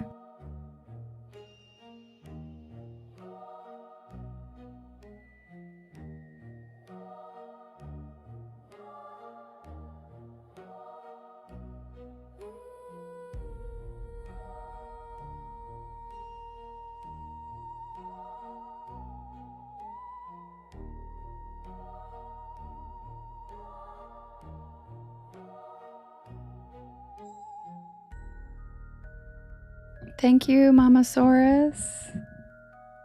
Thank you, Spicy Pop-Tart. Thank you, Karen. Karen, thanks for all the cozy cryptids. I appreciate you. Thanks, Puerto Rican Shorty.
Oh, really, Ellie? Wow, cool.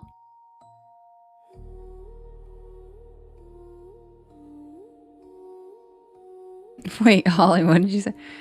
Oh, there is a town where you drive down Mountain Park just like this. No, I got what you meant. Yeah, I love the little valley ones like this. I grew up going through the Blue Ridge Parkway all the time, and there's so many little valley towns like this in Appalachia, like through Windy Gap and Fancy Gap, all that. You're in Alabama, Twana. I love that. I have a couple stories about Alabama too.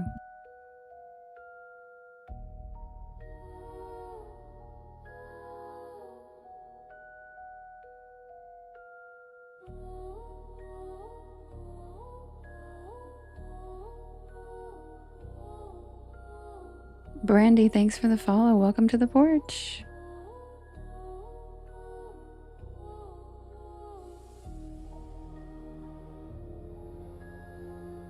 Lovely. This story made Lovely mad.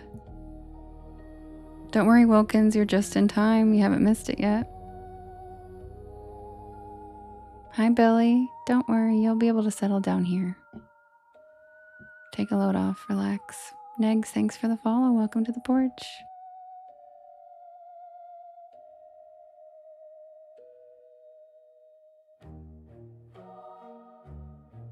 Thank you, Golden.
Submitted for the approval of the Porch Pal Society. This is the tale of Poplar Creek.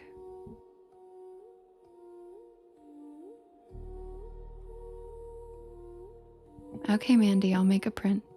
I'll add it to the print section on the merch site. Thank you, Lily.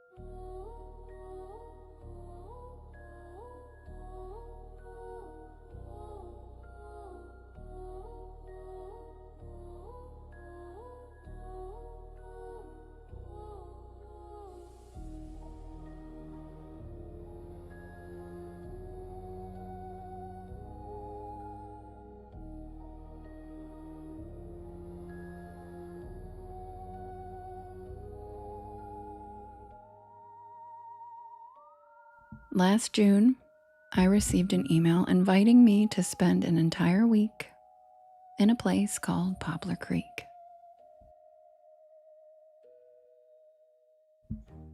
I couldn't believe it. Someone had discovered my channel. The subject line read, "We love your folklore content. Come experience the real Appalachia." The email explained that Poplar Creek was trying to revive tourism after decades of economic decline.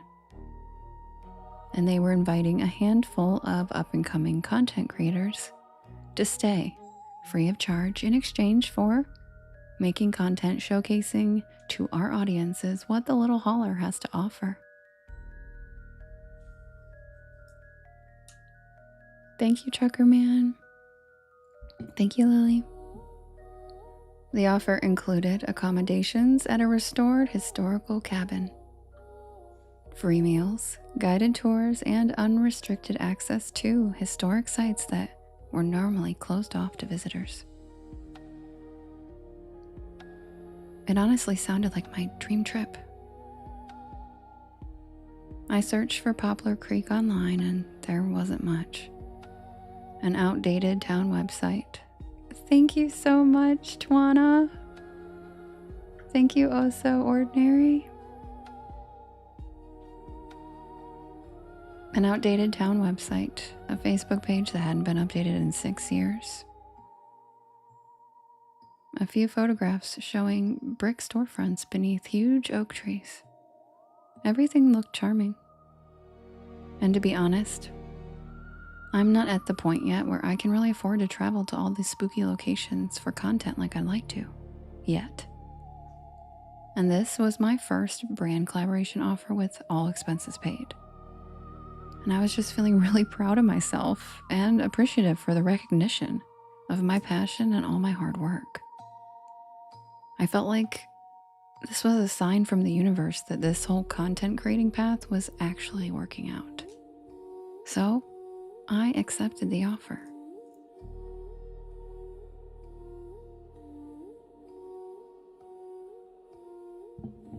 It took almost 8 hours to reach the town. The interstate gave way to a 2-lane highway, which eventually turned into winding mountain roads. Eventually, my GPS stopped working, but someone had anticipated that. And I started to see hand-painted wooden signs every few miles. Welcome content creators. This way to Poplar Creek, with arrows leading the way. How quaint and cute. I'm definitely going to love this place. When I finally rounded the last bend, I smiled. It looked beautiful. Fresh flower boxes hung beneath every window. The courthouse clock chimed noon. Families walked between antique stores carrying ice cream cones. It felt like stepping into another era. Lovely. I love lovely so much. Almost immediately, people started waving at me. And not just politely, like they already knew who I was. Everyone seemed genuinely excited that I had come. And it was honestly hard to wrap my head around the fact that these people recognized me and were fans of my work. But their reception to my arrival made me feel like a queen. In the town square, they introduced me to a few other content creators that had been invited. They seemed to be other creators with channels who had just started taking off, so we were all new to this whole experience. Kat said, definitely not trusting anyone in town. Oh, thanks, Lonnie. There was a guy who was a food content creator. He was there to film about their restaurants. And there was a girl who was an outdoor adventure content creator who was going to showcase the Appalachian wilderness in the area. And then there was me, the folklorist and spooky storyteller. They seemed nice and we all wished each other a week of good content. And then we all split up to be escorted to our own cabins. My cabin was extremely remote. There wasn't even an established road to get in.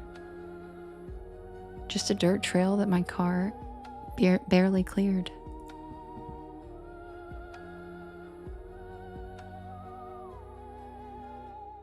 It sat surrounded by forest overlooking a creek, and it was beautiful. Inside was a stone fireplace, old quilts, fresh flowers on the kitchen table. Someone had even stocked the refrigerator. God, I miss Southern hospitality like this. The first 3 days were wonderful. I filmed old haunted caves, historic cemeteries, and abandoned mine and railroad tunnels. And yes, I'm not pre-recorded. Hello, my name is Devin. How's it going tonight? And then I realized that I hadn't encountered any of the other creators yet, which is a little odd. But we were kind of off the grid, and I figured our paths just hadn't crossed yet. Everywhere I went, a local offered me another story.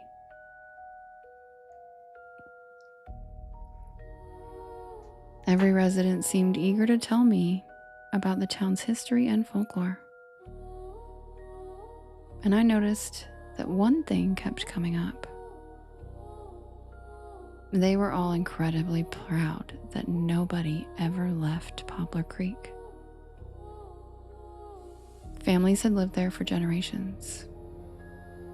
Children grew up, married neighbors, and raised children all of their own, all within that small little holler. Nobody ever leaves Poplar Creek. Everyone smiled as they said it. Kinda creepy if you ask me.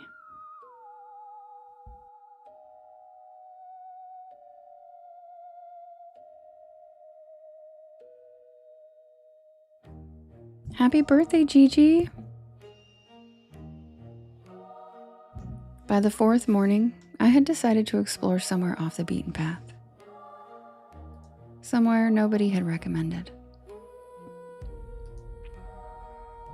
An overgrown logging road that I had noticed leading into the woods behind my cabin. About half a mile in, I found something unexpected. A camera. Broken. Half buried beneath leaves. Not old enough to have been there for years. Looked new. The camera wasn't salvageable, but maybe the footage someone was trying to film would still be intact. So, thank you, Running Wild. I grabbed the SD card and I took it back to the cabin with me. The card was still readable, and when I opened the files, it was footage of the girl that I had met earlier in the week. The outdoor adventure creator. I know the drum's really cute, right, Matt? I scrolled through her raw footage, and she had spent several days exploring Poplar Creek. Happy, having fun. But then, the recordings changed, and her videos became erratic and paranoid. All of them were her, very close to the camera, whispering about how people were following her. She described how her cabin had been searched while she was in town, and how her rental car suddenly wouldn't start. The final clip lasted only 12 seconds. The camera was shaking violently as it showed a view of her running through the woods, with multiple inadequate flashlight beams filling the trees behind her as she ran in tears. And then the recording ended suddenly, with someone grabbing the camera and throwing it to the ground.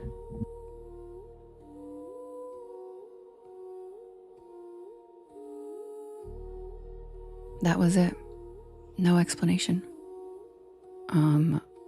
What? I drove straight into town. I intended to get gas, stock up on snacks, and then get the hell out of there.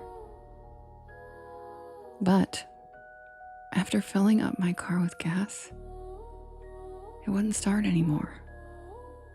And the town mechanic, who just happened to be attached to that gas station, told me he'd check it out. And he calmly explained that the distributor had somehow failed overnight. But he said that he could get the part after the weekend. Then he told me that by the time the part got there, I wouldn't even be worried about leaving Poplar Creek. Okay, weirdo.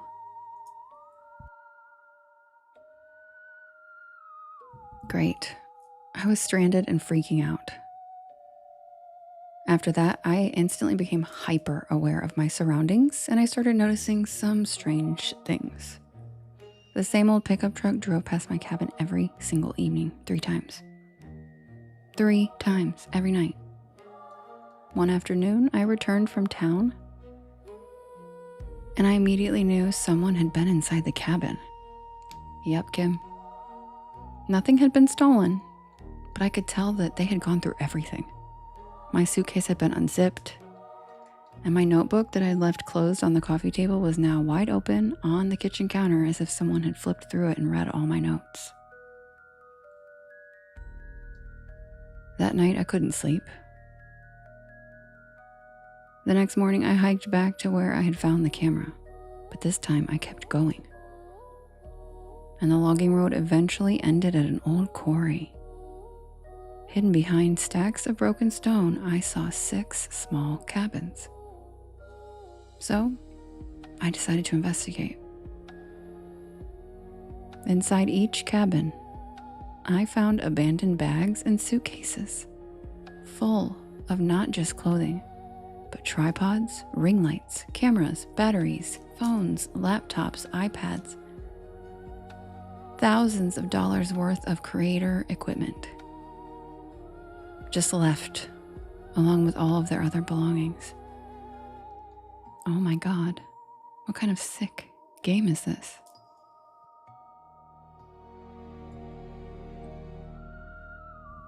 And that's when I heard trucks approaching. I ducked behind an overturned loader while 4 men climbed out carrying rifles. And I immediately recognized them. One of them was the mechanic who looked at my car, and the other was the man who had checked me into my cabin. They began searching the cabins one by one. After a while, one of the men pointed his inadequate flashlight toward the woods, toward where I was hiding. I didn't wait. I just ran like hell. I spotted an old coal conveyor stretching across a ravine, half collapsed. So I crawled under it, just as headlights swept over the hillside. And they spread out below me. Inadequate flashlights cut through the darkness. I figured if I just hide here perfectly still and quiet until daylight, I should be able to run and find help. But then I realized they had dogs with them.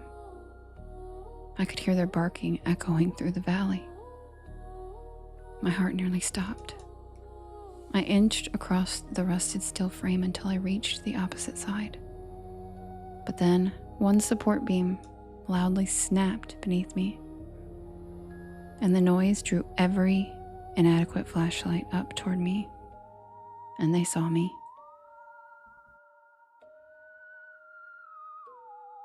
Without thinking, I just slid down the rest of the way and I hit the ground pretty hard, but I scrambled to my feet and I just kept running. Branches whipped at my face. I lost one of my shoes crossing the creek, but I just kept moving. I could hear the dogs getting closer. They were hunting me. And then I saw railroad tracks. Active tracks. And then I saw a freight train rounding the bend. And without even thinking, I just sprinted beside it and I grabbed a ladder and I somehow pulled myself aboard. It must have been all adrenaline because I didn't even know I had that kind of upper body strength, to be honest.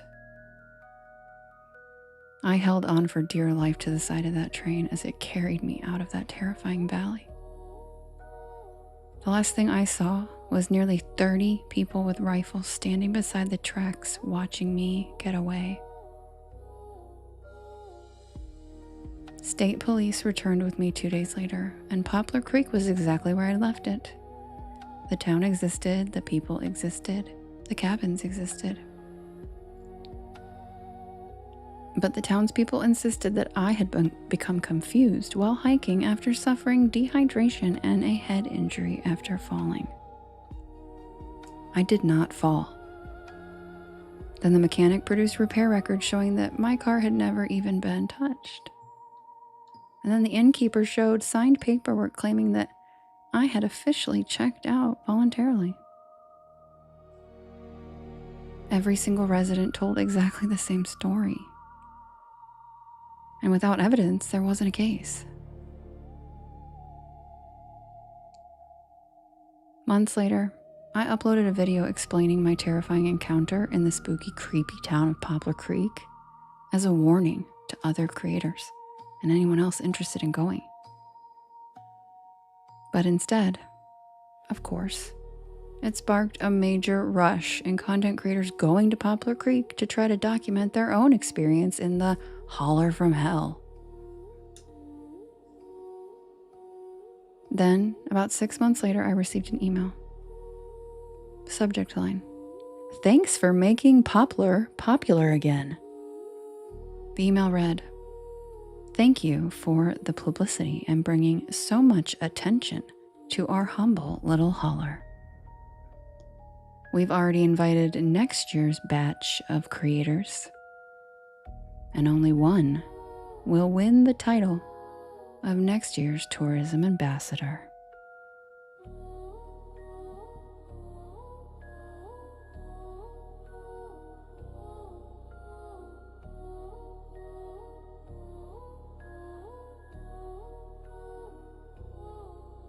And that's the tale of Poplar Creek.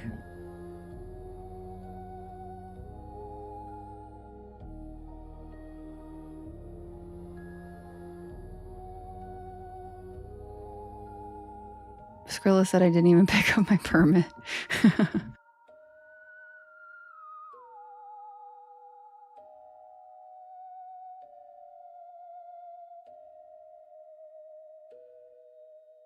Hope you guys liked the new story.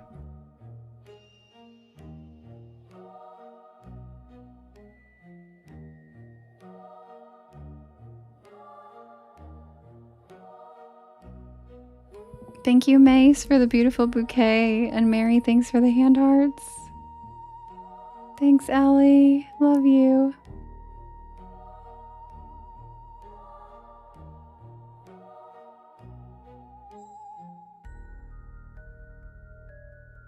Thank you, Cats and Coffee. You guys wanted scary. So I gave you guys scary.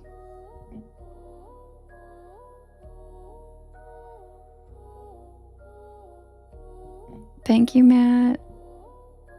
Right, Grim. Thank you for the galaxy. Oh, got a puzzle piece.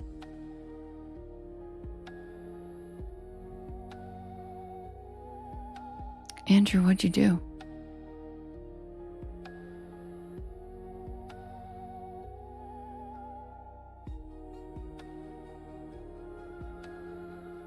Thank you, Giggles.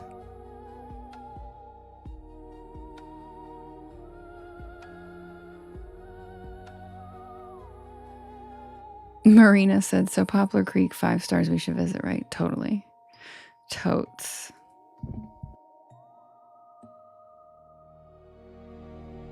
For a 20% off coupon, type in code Porch Lore Devon. Just kidding.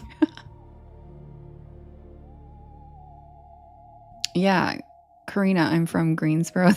Or I'm from North Carolina. That's why I was like, all the North Carolina people coming out of the woodwork saying, sounds like another day in North Carolina. I'm like, yep.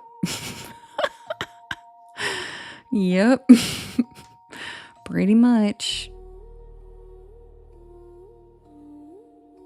Marina said, I'll document my visit. That's hilarious. If they find your footage. Yes, there is one more story. Hi, Ghost TV. How have you been? I miss you. I was just talking to Jay the other day. I was like, where have they been? You love Greensboro? Yeah, I miss it. It was a really, really great place to grow up. It was just a wonderful place to grow up. None of your business. Thanks for the follow. Welcome to the porch.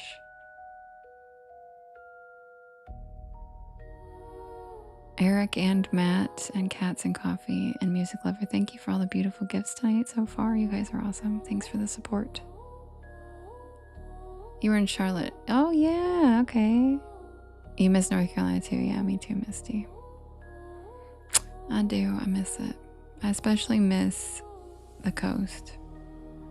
I really miss like Wilmington and the Outer Banks, that kind of stuff. Masonboro Island. Yeah, Solange, there are so many t-shirts to pick from on the site. Thank you, Jake, for the galaxy. You're so sweet. Thank you so much for all the love. Oh, Justin, thanks for the corgi booty.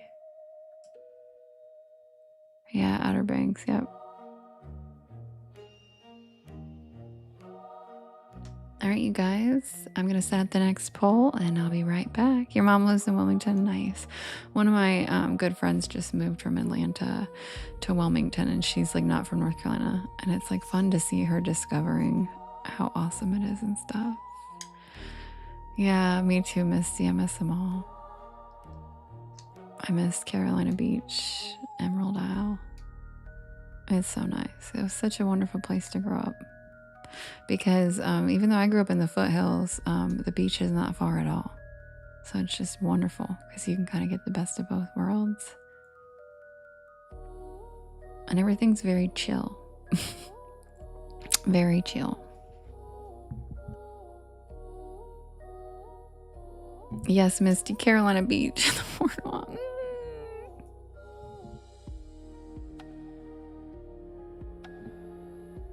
Did I say owl? Wait, did I say owl? I did, didn't I? I said Emerald Owl. Emerald Owl. It's, yeah, that's the accent. I try to hide it best I can, but sometimes certain words it sneaks out. I'm like, oh yeah, Emerald Owl. Oh yes, and Topsail, for sure.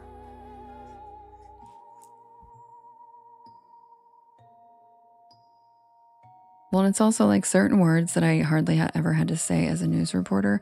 I didn't get a lot of practice saying those in like my non-regional diction.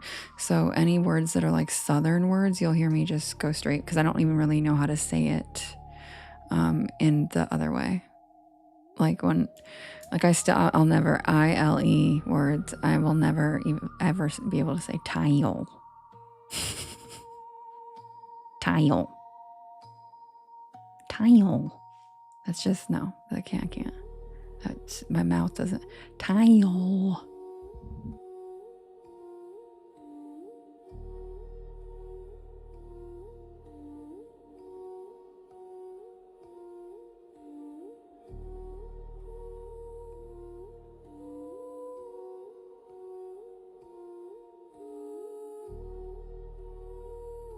Yeah, and style. Nice style. I really like your style.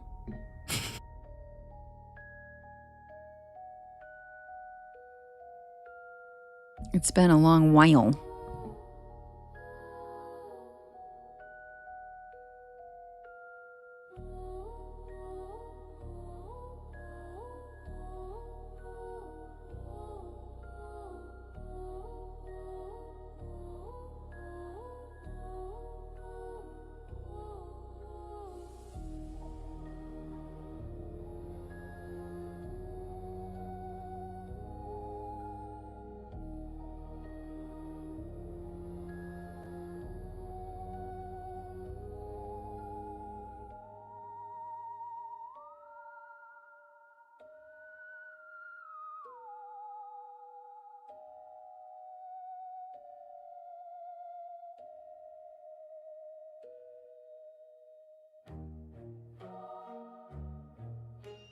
All right, you guys, the next poll is ready.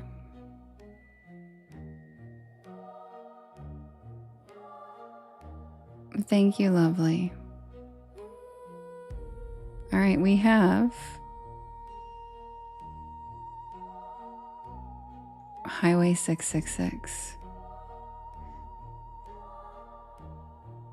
Spawn point because I was a professional national news reporter and I literally had to take non-regional diction for my job. So that's why. We have Highway 666. We have the list that wasn't for Santa.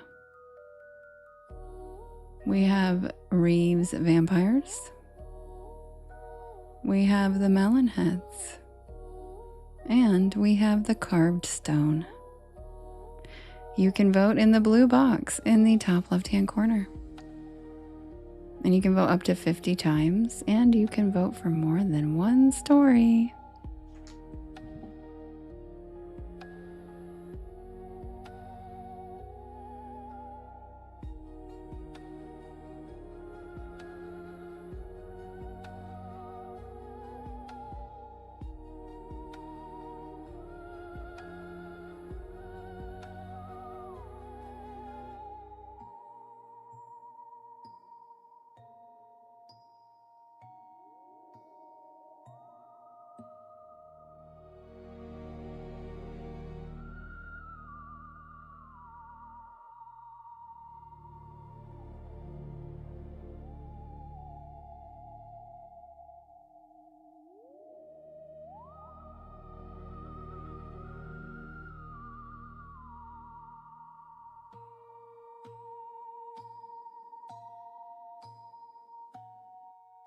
I know, Misty, right? Isn't that funny?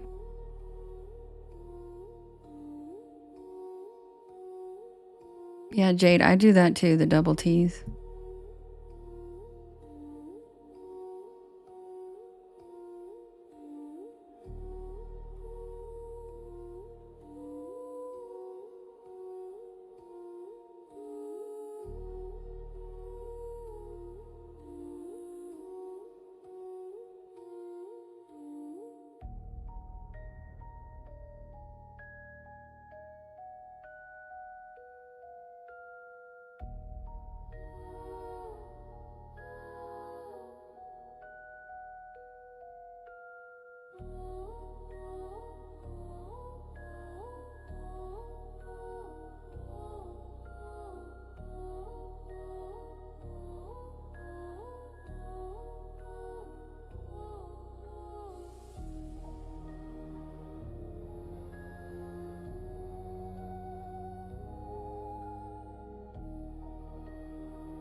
And the winner is the list that was never for Santa.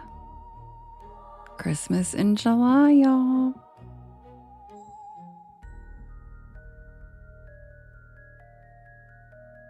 Give me a second to find the background for this because I literally don't think I've read the story since Christmas. So give me a hot second and please repost, share it out, tap away, and I'll be right back.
Thank God I found it.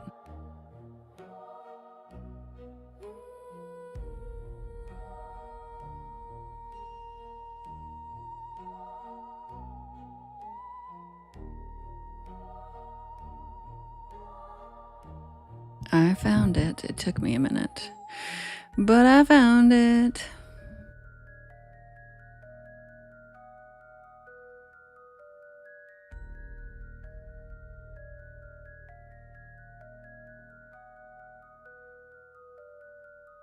Really, Andrew?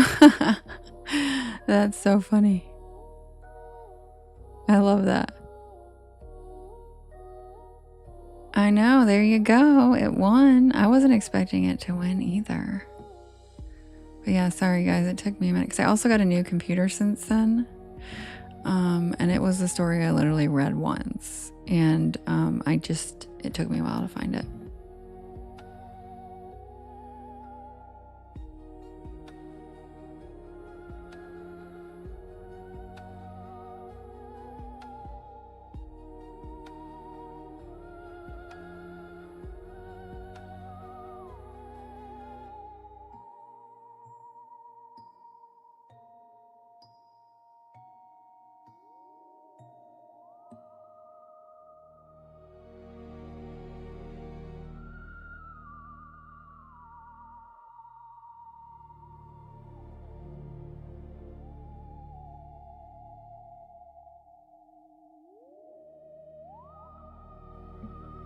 The mall, wasn't it something with 4? I feel like it had the word 4 in it.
I agree, Andrew. I think for sure. I think there's a reason that we all find each other.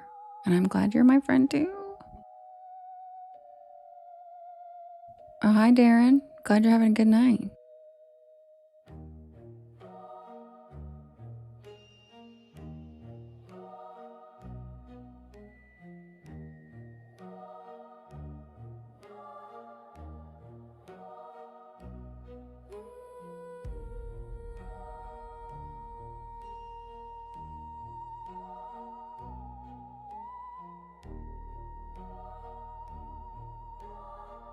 I feel like it was the 4 seasons.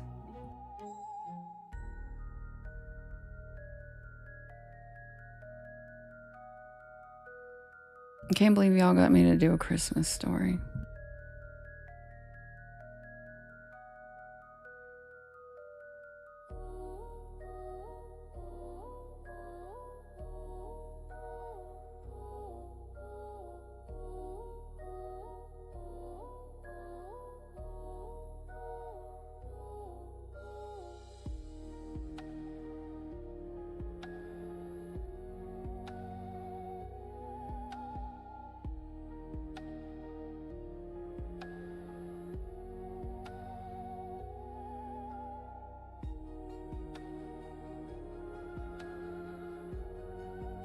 Okay, Solange, good night.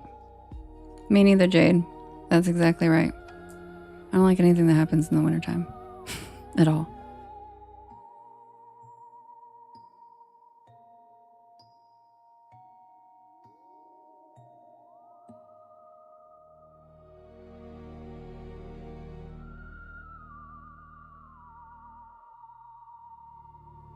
Like if Christmas was like in the spring, hell yeah, that'd be awesome.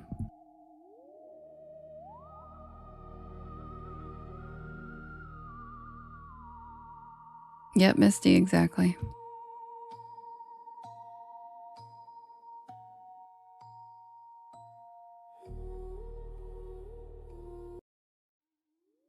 Well, guys, I had a Christmas song for this story when I read it live before, but ever since all the bullshit with AI bots and copyright music now, we're gonna have to just use the same song. Sorry.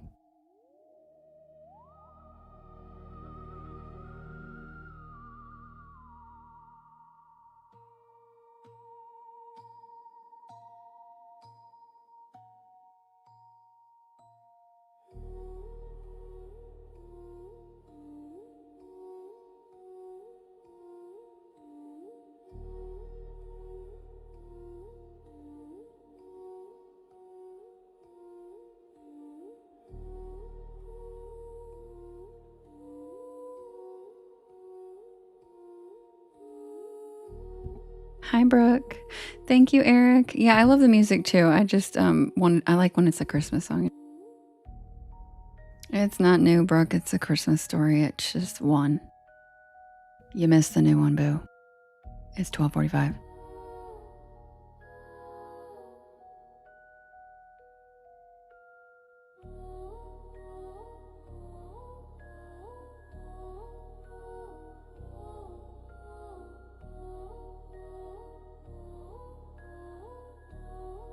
I love you, Brooke. It's okay. I think it'll win a lot this week. People liked it. And you're not an ass face. Don't talk about yourself like that. I don't let anybody talk about my friends like that.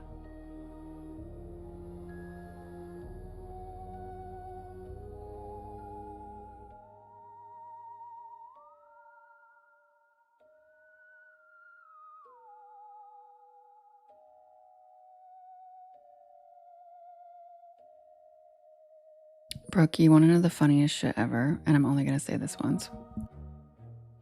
When I was little, my mom used to call it the front butt. And that's what we called it when we were kids.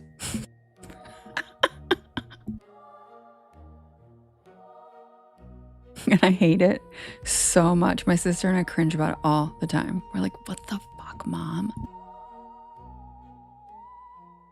Yep. We used to call it the front butt. And that is so gross and weird. I hate that. I hate it.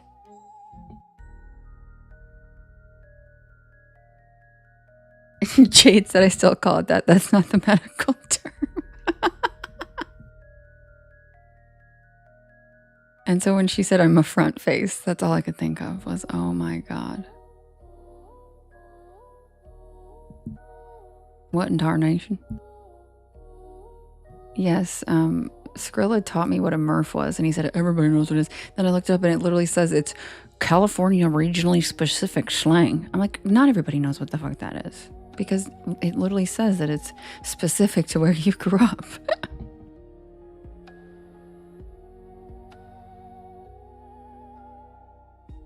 Hi, Fauzi. We've been missing you. Welcome in.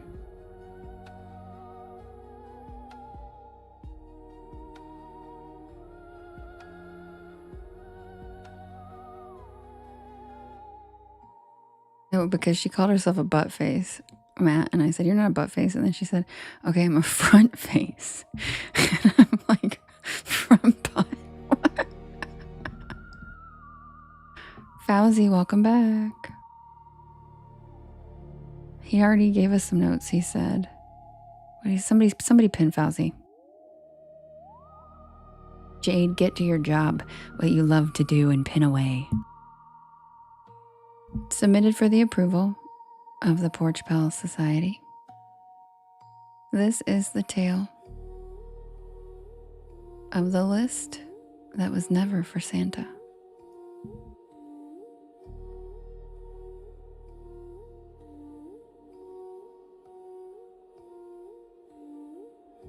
Fauzi, don't start talking about eating duck again. Not cool.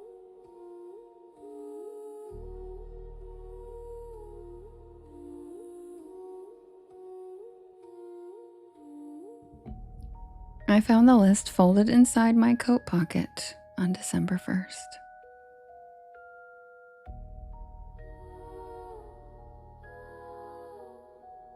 I knew it wasn't mine because I'd never seen it before, and the paper was thick, rough-edged, like it had been torn by hand and not cut. My name appeared at the top, written carefully, followed by selfish, unkind, and silent when needed loud. I laughed when I read it. The hell is this? By the time Christmas Eve arrived, the list had grown longer. I tried throwing it away, but it returned every time, neatly folded, tucked somewhere personal. Between book pages, beneath my pillow, once inside my shoe.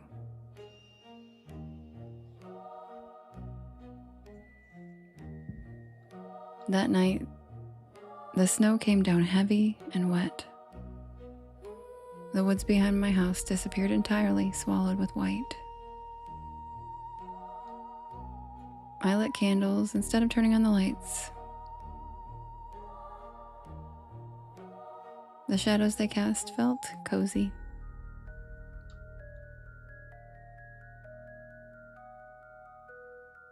I didn't decorate.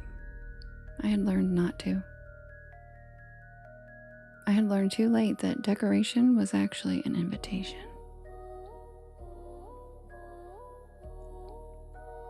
The scratching began after midnight, not at the door but at the walls. Long, deliberate drags as though something outside was tracing the outline of the house. Wood groaned and snow slid from the roof in soft avalanches as if something had shifted its weight above me. The list lay on the table where I had left it, though I didn't remember setting it there. Good job, Kelsey, you're smart. A new line appeared at the bottom. And then all of a sudden the smell hit me. Wet fur and metal or iron like blood. The air grew thick and the scratching stopped. And then the back of the wall bowed inward. The wood flexed like cartilage as something pushed from the other side. The hell?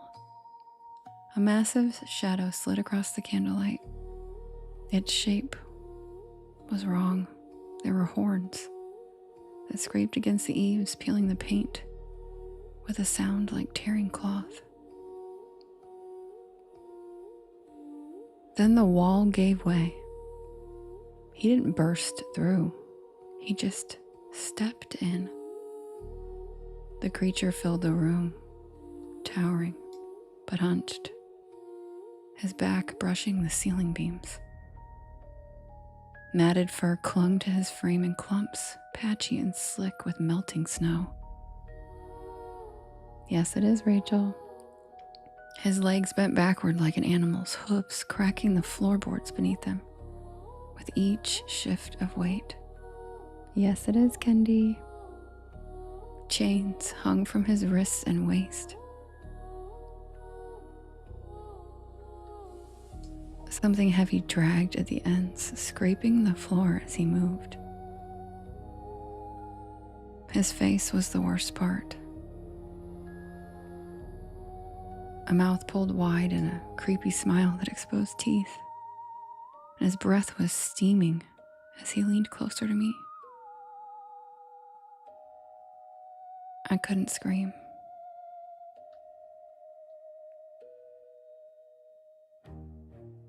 The list lifted from the table on its own. He reached out with one clawed finger, tracing the ink slowly. And then he touched my chin, and it burned cold.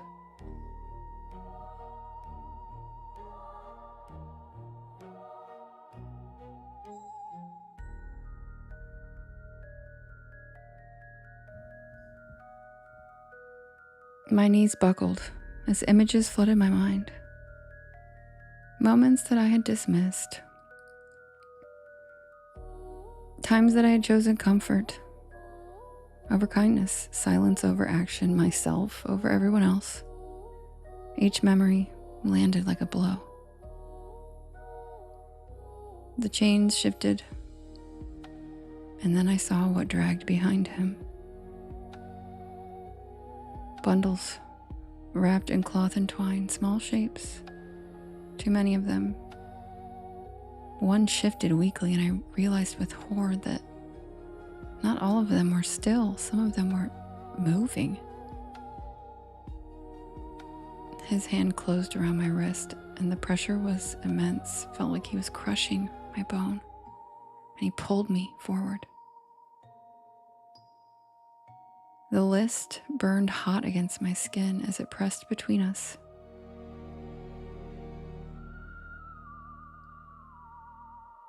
I don't really remember fighting. The only sound of tearing fabric and the scrape of hooves. The way the candles went out. I woke up at dawn in the snow outside my house. My coat was shredded. My hands were bleeding. And the back wall stood intact again. There was no sign of damage. And the list lay beside me in the snow. And now my name was gone. Every Christmas since, I leave nothing out. No milk, no cookies, no signs of welcome. I lock my doors and I sit in the dark, listening to the woods breathe. Because I learned the truth too late. That the list was never for Santa.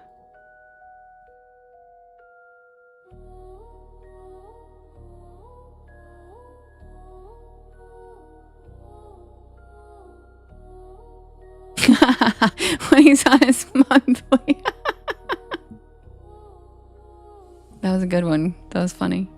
And that's the tale of the list that was never for Santa. That's a Christmas special. That was one of the stories I read around the week of Christmas.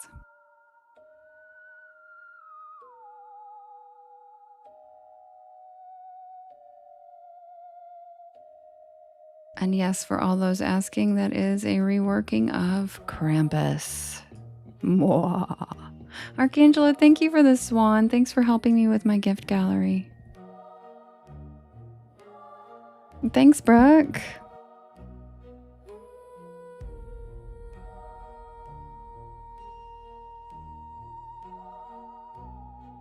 Krampus is to you what Mothman is to me? Really? Interesting. Oh, thanks, Ness. Appreciate that. Of course, Wilkins.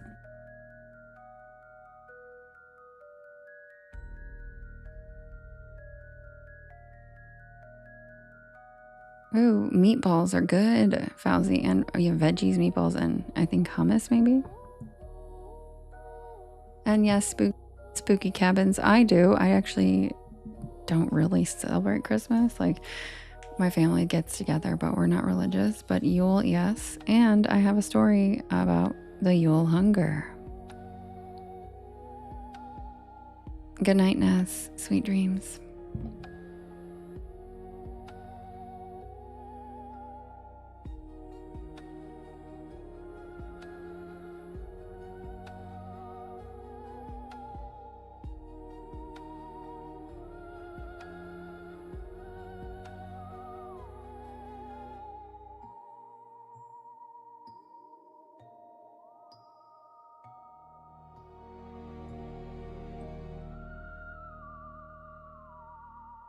Welcome in, everybody. My name is Devin, and this is Porch Lore. And I tell spooky bedtime stories to help you relax your nervous system and fall asleep. And I am here every single night at 10 p.m. Eastern Standard Time until about 1 in the morning. I do write and record all of these stories myself, and you can listen to them anytime you would like on my YT channel, as well as all of the podcast streaming sites. Just look for Porch Lore and you'll find me. I know it's so funny, Andrew, that somebody put a tramp stamp on Zaddy's statue in West Virginia. Somebody put a tramp stamp above his ass. And people keep sending me the picture. And I'm like, I swear it wasn't me, or was it?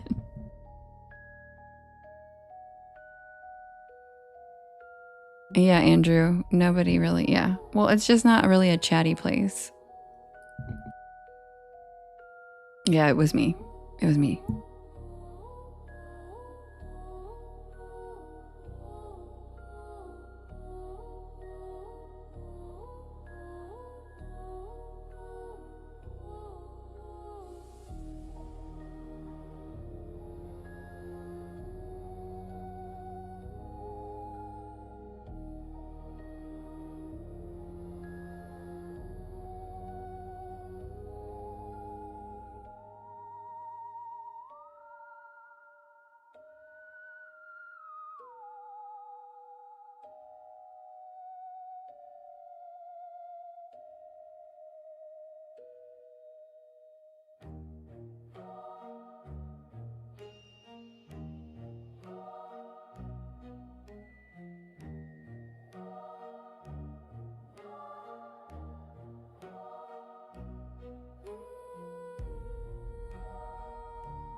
Kim.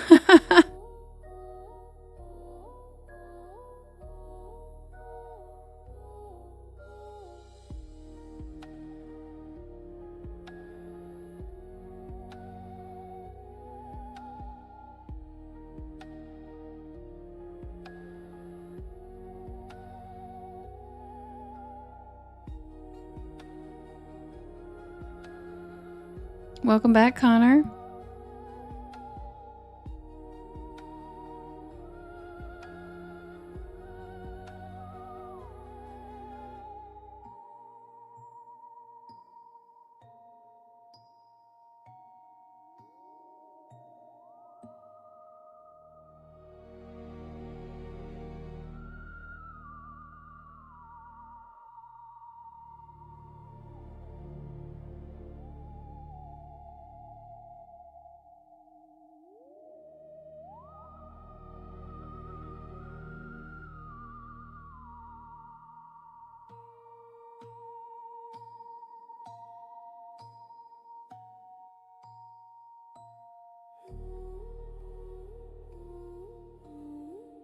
Remy, is there something you're trying to say in the chat?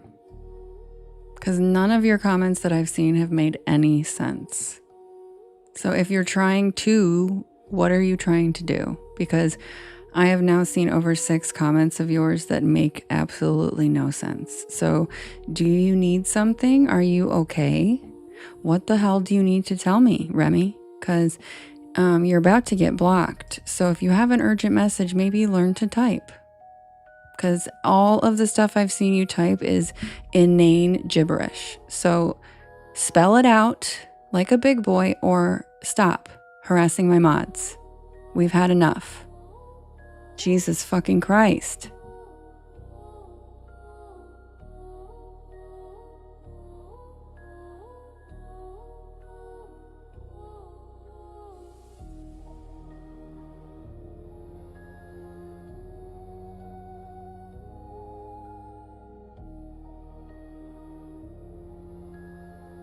Kim said that'll do it. I mean, he's harassing my mods at this point. What the hell are you doing?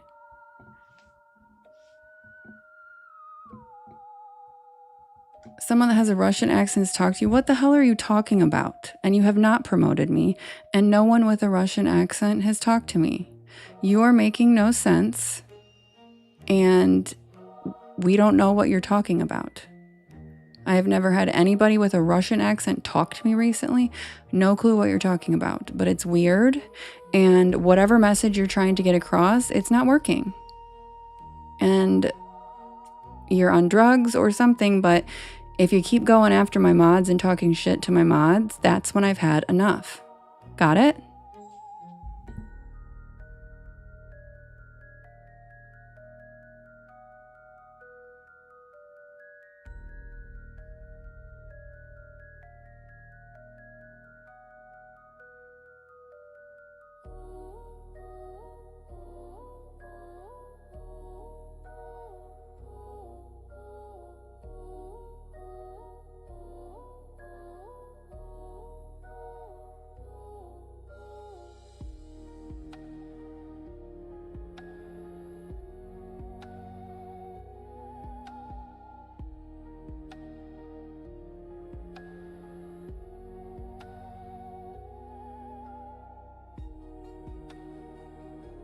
Pope Thorn said it, if you're on drugs, why aren't you sharing?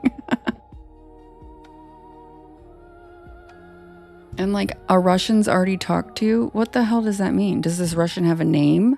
If you anything you were talking about was legit, you'd have a fucking name of the person who spoke to me, and you'd refer to real things like a normal person. But you're not. You're not saying anything that is a normal thing. So maybe regroup, get your words together, copy and paste it or something, because you're not getting the message across. And I have no clue what you're talking about. And you literally kind of sound like you might need some help.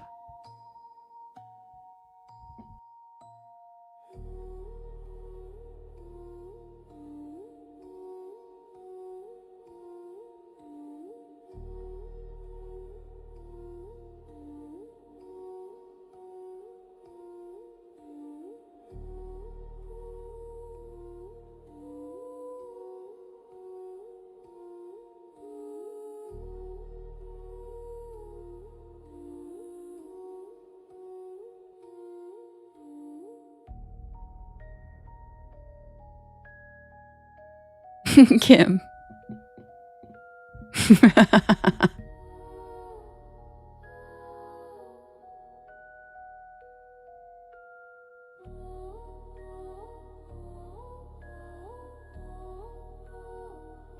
Kim said, now look at you. Yes, James, you're good. Well, and honestly, I wasn't even letting it, until he started saying stuff to my mods, I was just letting him talk and not understanding a word. But then he started saying stuff to the mods, and I'm like, dude.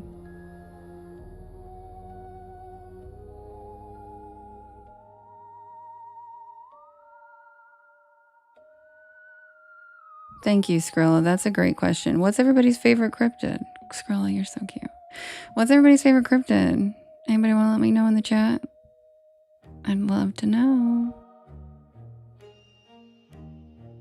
Aw, Danny, you're so sweet. That's a really cute compliment, actually. Beautifully stern is the sweetest compliment. Thank you. That's so sweet, Danny. Oh my God, you stutter when you're mad. I have a Scottish temperament, and if you give it a goog, we are terrifyingly calm when we get mad. Thanks, Nami. Plus, my mom was a Catholic school teacher. And I don't know if you know much about Catholic school teachers, but they can turn on this voice, the teacher voice. My mom also used to have a paddle. You know.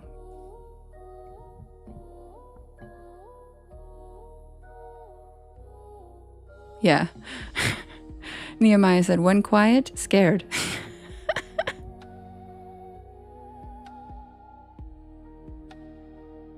Archangel, you're a Catholic school teacher. You guys can't paddle anymore, though. My mom brought her paddle home after all of her students that she ever peddled had to sign it. And then she hung it on the wall to let us know that she'd use it on us if we fucked around. Yeah, he could count as one, Kelsey, he counts. All right, guys, guess what? We're going to get an extra story.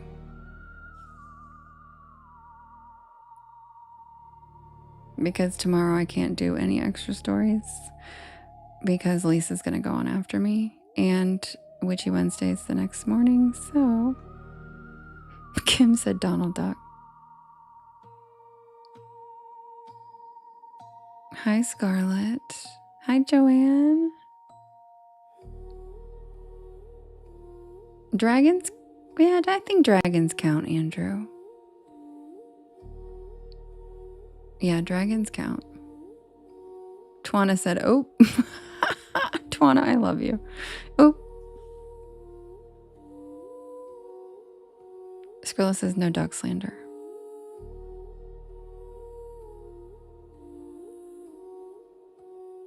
Yeah, baby Jax, you get it. Just to randomly remind him that it hurts. Aw, Bisbee, I get it. Glissette what? Who? The bloody switch. Thorny stick with nail polish. Like, what?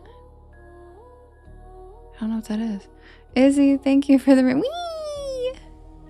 Nira, thank you for the populars. And Trixie. And Hazel Eyes, thanks for your heart me. Welcome in.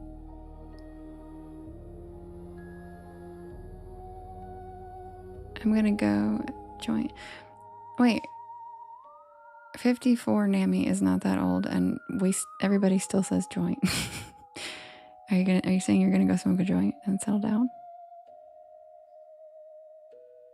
Because that's not an old term. I still love a good J.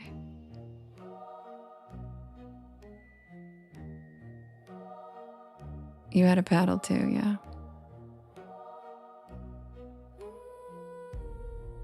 I love that. And 54 is not old. Hi, Donnie. Welcome in. Welcome to the porch, Donnie. Yeah, everybody light up, dude. Just kidding. I'm not telling you to do anything like that. Just kidding. This is for entertainment purposes only.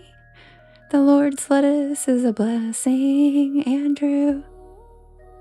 The Lord's lettuce. All right, here's the poll. We've got Haint Blue. We've got Booger Hollow. We've got Devil's Highway. We've got the Librarian. And we've got the Boo Hag. Who's it going to be? We've got Haint Blue. Booger Hollow. The Devil's Highway. The Librarian. And the Boo Hag.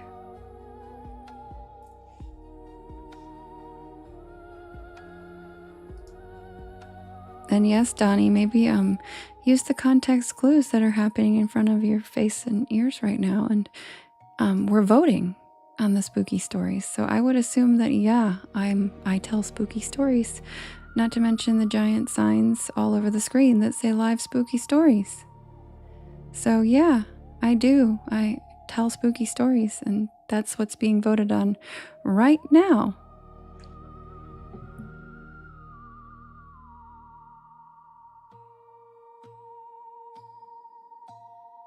Matt. I love you, Matt. You're such a little... You're so cute. I know, Matt makes me laugh so hard. I adore him. Matt is just the funniest person on the planet. And Justin and Skrilla. Jade and I were just talking about this today, actually, and how they are so funny.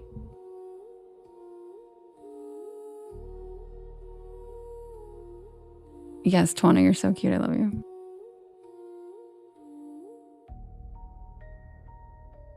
Heather says, I'm out of votes.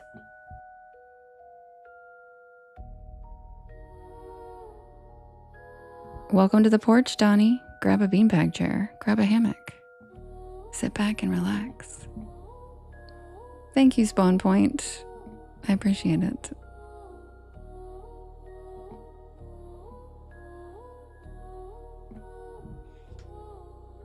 He said he liked my snark. Why, thank you, sir.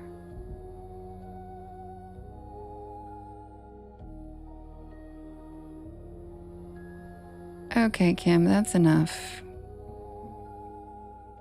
That's enough, Kim. You can do your thing.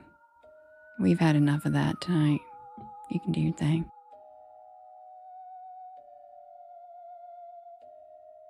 Scroll up. What?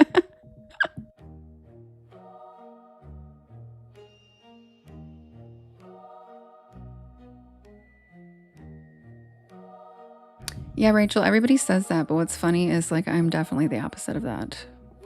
Definitely the opposite of that.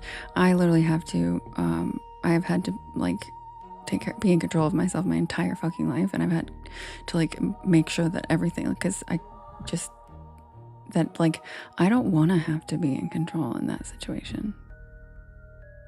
Does that make sense? Most bossy bitchy women like that I know are similar. If that makes sense. CJ came in and said hi, and then he left. He said, hi, good night. So I don't know. I think he wasn't feeling good or something. The lion's hair is so shiny and full of light. Oh, beautiful.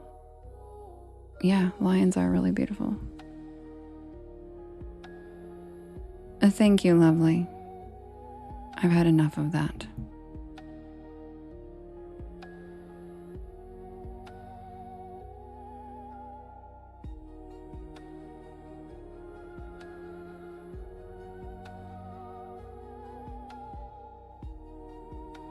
Who is Brooke? Oh, CJ? He's probably just playing video games. Yeah, Nami, please do.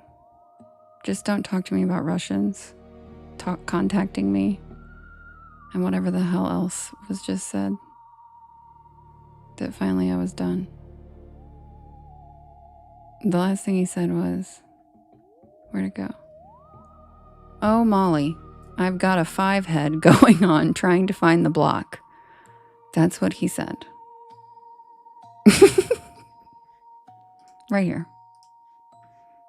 What? What the fuck are you talking about? What? A 5-head? You got a 5-head? I know a hairstylist that can help you with that. Yeah, I was like, is he trying to be Fauzi? Because only Fauzi gets to talk like that.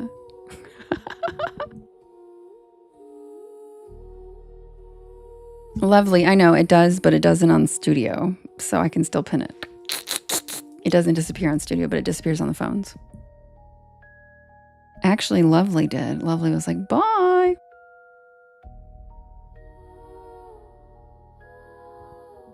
Yes, Spawn, you're right. You are correct.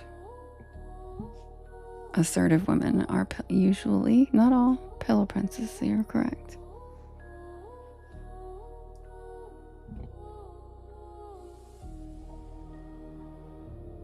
I feel like it would be like the really meek women that never get to like, I don't know. I feel like those would be the women that are like, what'd you say, bitch? Like, I don't know. You know what I mean? I don't know. That's not my style. Not my style. No. But that doesn't mean I won't school a clown and tell him what the fuck is up. You know what I mean? Like, there's a line.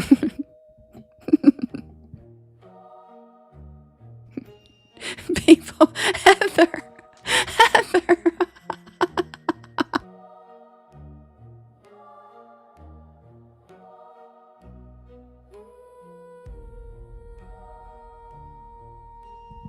Lovely. What about pun?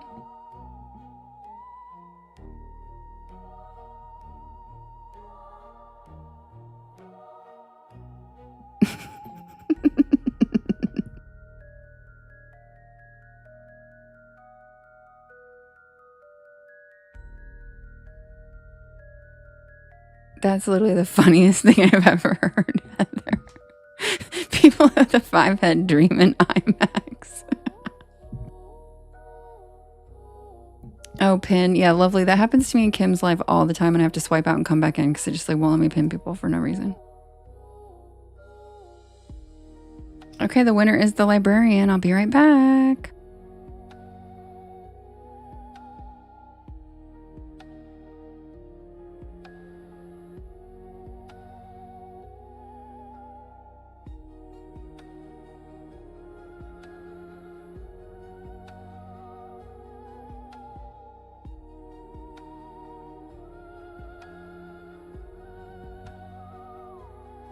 Also, Hot Jesus, I'm sorry I used your name in vain earlier.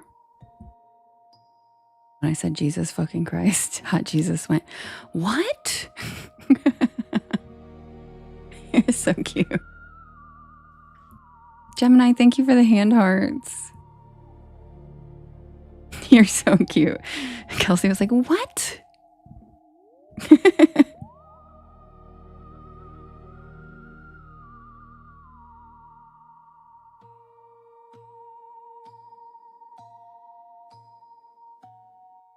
Yeah, Rich, I found those tiny Jesuses a couple places around town. I know, you did make me laugh. Kelsey was the cutest thing. You made me laugh so much. I love you, Kelsey. Thanks for coming in. Good night. Sweet dreams.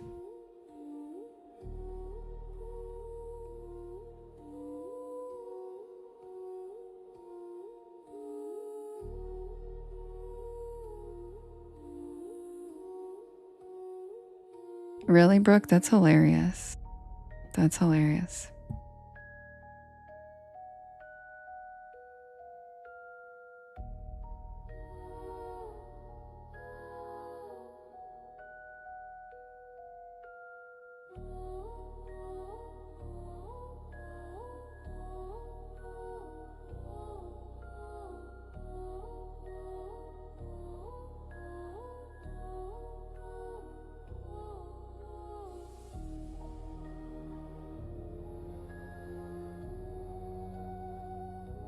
Do you guys remember the other night when Skrilla wrote, "You're so annoying, you don't even know it." And then he was like, "I'm gonna throw Siri out the window."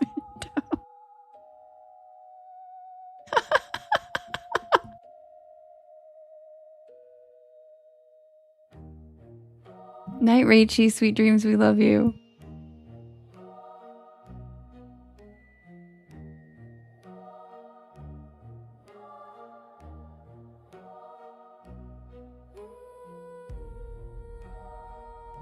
Oh, somebody said night, Rachy. Who said that? Oh, Kelsey said night, Rachy. Just kidding. Good night, Kelsey, again. Justin said, how can I forget? I did. Yeah, now you know why I turned off my Siri, Skrilla. Exactly. And it was like so funny because he was like, yeah, what was he talking to Siri? And she typed what he said in the chat. Exactly. Exactly. That's what I thought too. Siri caught him saying, God, you're so annoying. You don't even know it. And then he's like, God damn it, Siri.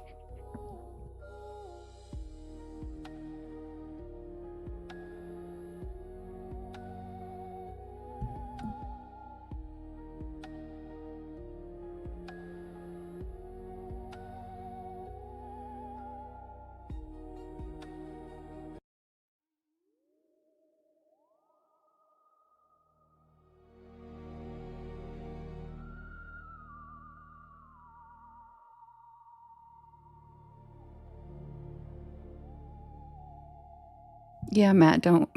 Everyone who uses her does. I don't use her. She's a bitch. Lovely said, were you telling Siri she's annoying? She is. She is. I couldn't even handle her for a week. I was like, listen, you bitch. And I just turned her off.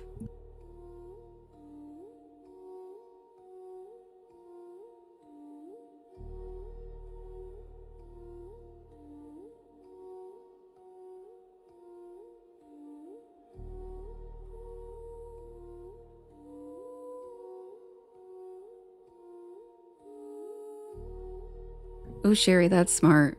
Her Siri's a British dude. That's actually very smart. He claims he was trying to type, "You're so money and you don't even know it." But it came in as, "You're so annoying and you don't even know it." And I was like, what?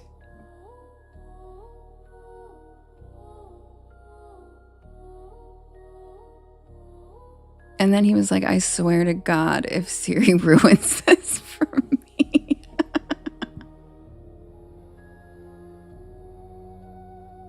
Yeah, I know. It was in reference to the mint thing. The mint. Your Siri's Australian? Oh, I couldn't take that. She'd say, "Nar," and then I'd be like, "No, can't do it."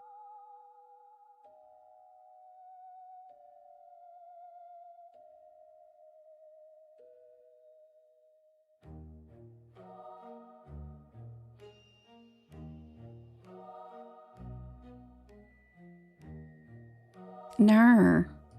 Nar. It's a ghost. Nar. Oh, CJ's back. Hey, CJ, we missed you. We were wondering where you were.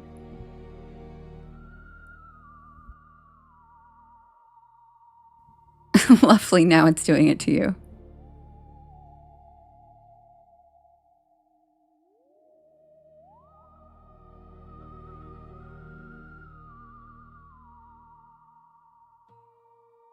Nar. Nar.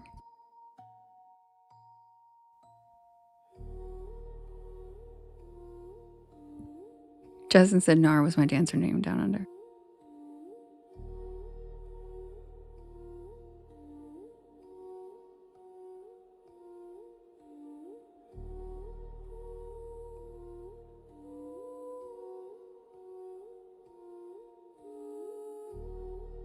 Who is Brooke Whitney? That's a good question. Who is Brooke Whitney? Brooke Whitney, who are you?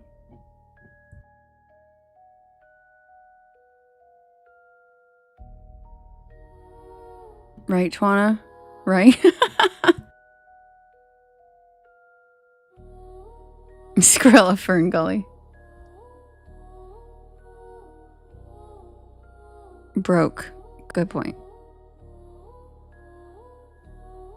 Nehemiah said, "I liked all answers." Good night, CJ. Fern Gully, my name is Betty. But I'm a mammal.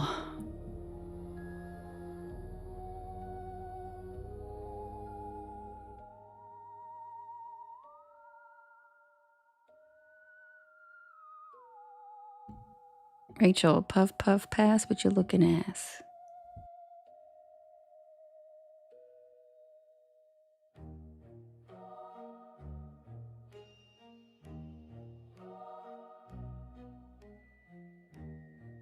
Puff puff pass, but you looking ass. Busting wide open, make it nasty. Right, Jade? I just shared French Montana with Jade today. She loves him. Oh, when I smoked with 3-6 Mafia in the bathroom at Hugh Hefner's house, and then I didn't know it was 3-6 Mafia, and we were just hanging out, and they're like, oh shit, we gotta go.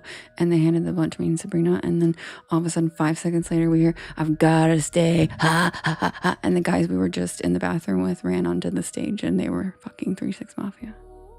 And we were like, what? And Sabrina was like, what? And I was like, oh my God. And we had no idea it was them. And we were hanging out with them for like 2 hours in the bathroom, just talking shit, laughing. Who knows, like taking bathroom selfies, getting stoned. Like, and I think they loved that we had no clue. And then it was right. It was right when that song "Ha Ha Ha Ha" came out, or like was really popular. And we were like, we did just get high with them. And we were like, it was so fun. Sabrina comes in here sometimes, by the way. Next time she comes in, I'll have her verify.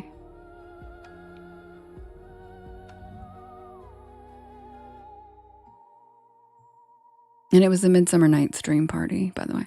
You were listening to Pop That by French Montana Day. I love French Montana Misty Day. I just love him. Huh? Huh?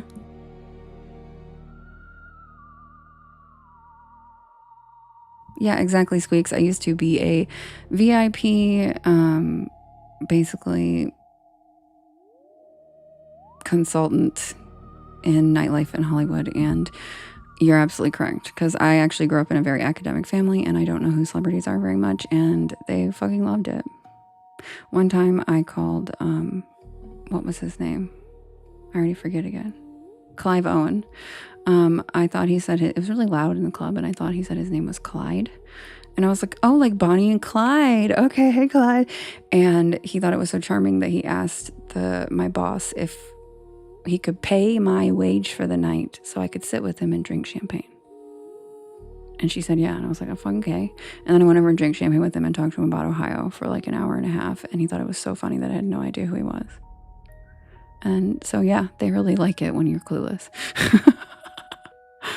And he was really nice. And I think it was around the time that he was literally nominated for an Oscar. Because later I found out that like he was definitely, I think it was like when he was at his biggest fame, and I had no fucking clue who he was. I was like, Clyde, like Bonnie and Clyde, cool name.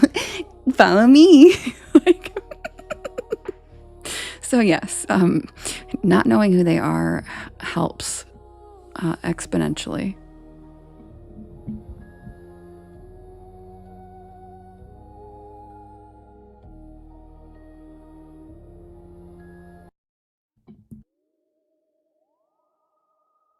Exactly, lovely. I grew up with my mom was the dean, like the history teacher and dean of a medical school, and my dad's an attorney. So like we were not a celebrity worshiping house, and I don't know shit about celebrities. So it kind of worked out well, because I was like, who the fuck are you? And I'll tell you, when Bruno Mars was brand new little baby, they told me I had to let him in the door, and I didn't know what he looked like. And I was like, I don't know how am I going to find him? I don't know what he looks like. And they're like, how do you not know what he looks like? And he only had like one song out then. And they were like, he's short. And then my boss had to pull out her phone and show me. And then I was like, and then I was so nervous that I wasn't going to be able to spot him. And I was like, oh my God, there he is. Okay. Hi, come here.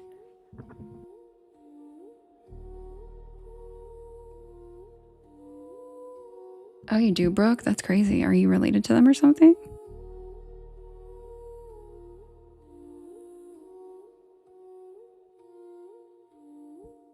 What's I Want to Be a Billionaire? Wait, wasn't that a show? Or was that I Want to Be a Millionaire?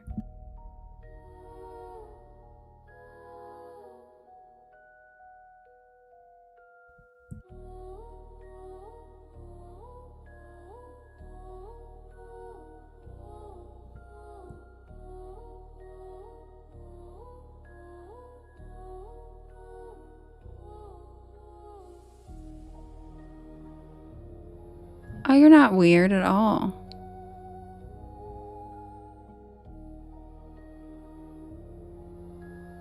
Yeah, right, Heather? He was so short. Like, I couldn't even see him in the crowd. I was like, damn, he's really a small person. My goodness. But I also won't tell you guys about the celebrities that you probably love that are pieces of shit and not nice people. Because I have a couple. One has come out since then. It's come out in the public that Ellen's not a nice person. But when I used to tell people that, it like broke their hearts. And then the other one I'm not telling anybody because they're no longer alive and people hate it when I tell them this. So I'm not going to do it. I'm not going to ruin it because you guys can just continue with the memory you have of that person in your mind forever. And I'll just know what I know. Exactly, Matt. Never meet your heroes. Yay, Crystal, you're the best at helping with the taps. I love Crystal. Yep, Rachel, Yep, for sure. Yeah, me neither, lovely. Me neither.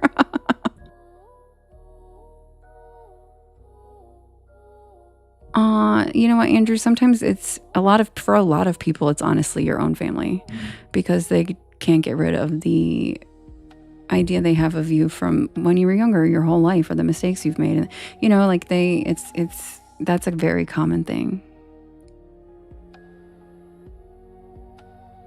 Yes, James, we need to do a whole Porch Pal meetup. Chris Farley gave you $200 to dance at a bar once. That's incredible. Did you do it? Or did you just run with the $200? We won't judge you either way.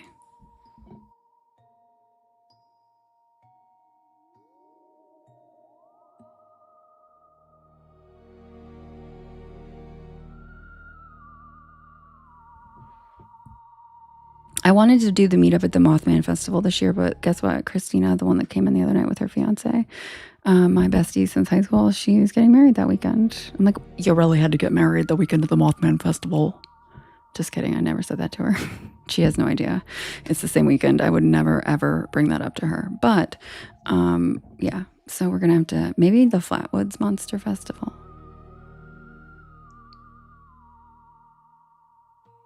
You're going to go, Skrilla? You should. And I will be in Tennessee. So it's not even that far. But the problem is by the time the festival's over, her wedding will be over. So like I could even drive there from Tennessee, but the timing is just not going to work. Scarlett said Travis and Remy. Oh, Remy's and Travis. He's now, yep. Yeah, I told you, Lovely, he's so short. See, he's 5'5". And that's probably lying. Because, newsflash, the celebrities can lie on what it says online. On their height. They put it in. So, like, he's probably 5'4", 5'3". I'm not even kidding. Like, I'm 5'8", and I was exponentially taller than him. Aw, thanks, Willie. That's so sweet of you. Thanks so much. Yeah, he's a little baby doll. Hi, Snooty Patootie. Long time no see, cutie. Rachel says I'm still shorter. Yeah, he's pocket-sized. I'll crush him like a grape.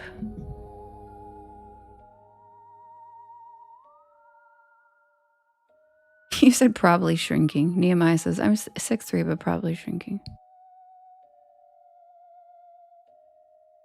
The nicest celebrity I ever met was Will Ferrell, and he paid for my whole basket of food at Bristol Farms on New Year's Eve because we were both buying the same thing in our baskets, and it was like really weird. And he looked at me and I looked at him, and he's like, looks like you have a fun night planned too. And I was like, yeah, because we were buying prepackaged sushi and a bottle of champagne, literally. And he laughed, and then he paid for my basket. And I was just like, it's one of the only times I was really like, because I don't really give a shit about celebrities, but I really like Will Ferrell. And I was like, in my head, I was like, oh my God, I love him. But I didn't act like that outwardly. It's just in my head. I was like, oh my fucking God. But yeah. And he was very nice. And it was New Year's Eve. And he was like, have a good night, because he was doing nothing. But joke's on him, because I actually was eating and got that bottle because I had to go to work. And so I was like, yeah, we're totally having the same night. And then I went and worked at the club for like 7 hours at a raging New Year's Eve party. I'm like, yeah, we're both such losers, right? Good night.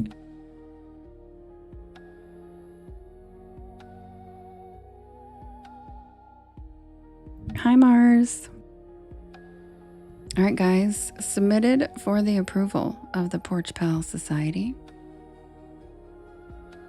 This is the tale of the librarian who wasn't there.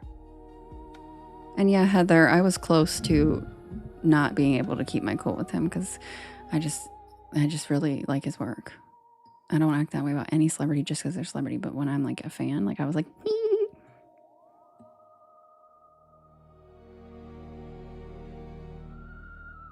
it was supposed to be temporary. Just a little side job while I figured things out.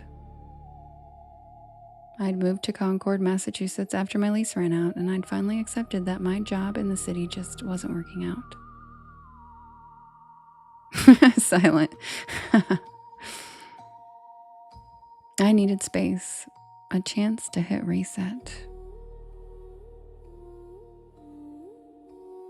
I figured taking a part-time position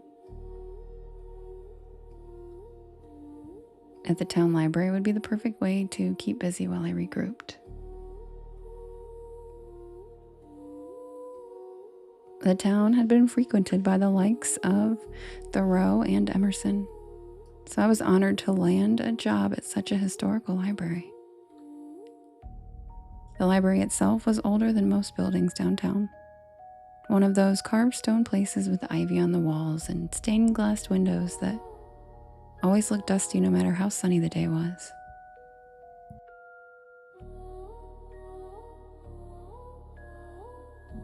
It had that scent that every library seems to carry: paper, mildew, and something like dried leaves. But there was something else in this one, something that I couldn't name.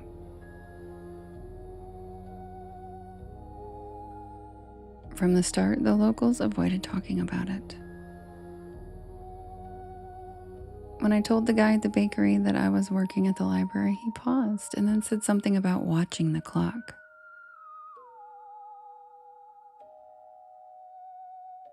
Another woman told me not to work late, especially on the second floor. I assumed it was all small town superstition. Every place has its ghost stories. But I did notice one thing right away. The library didn't have any computers. No card scanners, no barcodes, no digital catalog. Instead, everything was logged in a massive leather-bound ledger that kind of looked like it belonged in a monastery.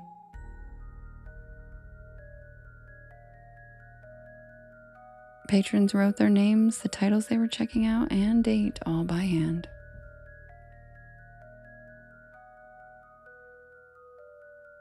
I started working the afternoon shift with another part-timer named Marie. She was older, with silver hair pinned tightly at the nape of her neck and a voice so quiet it was hard to tell when she was talking to you or just to herself.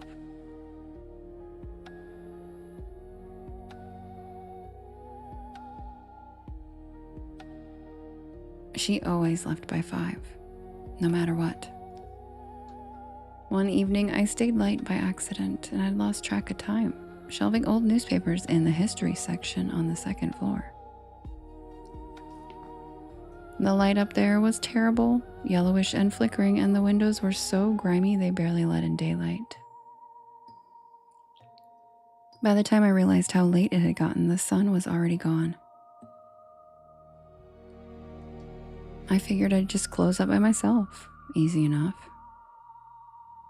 Except when I came back down, the front door was locked from the inside, and I hadn't done it.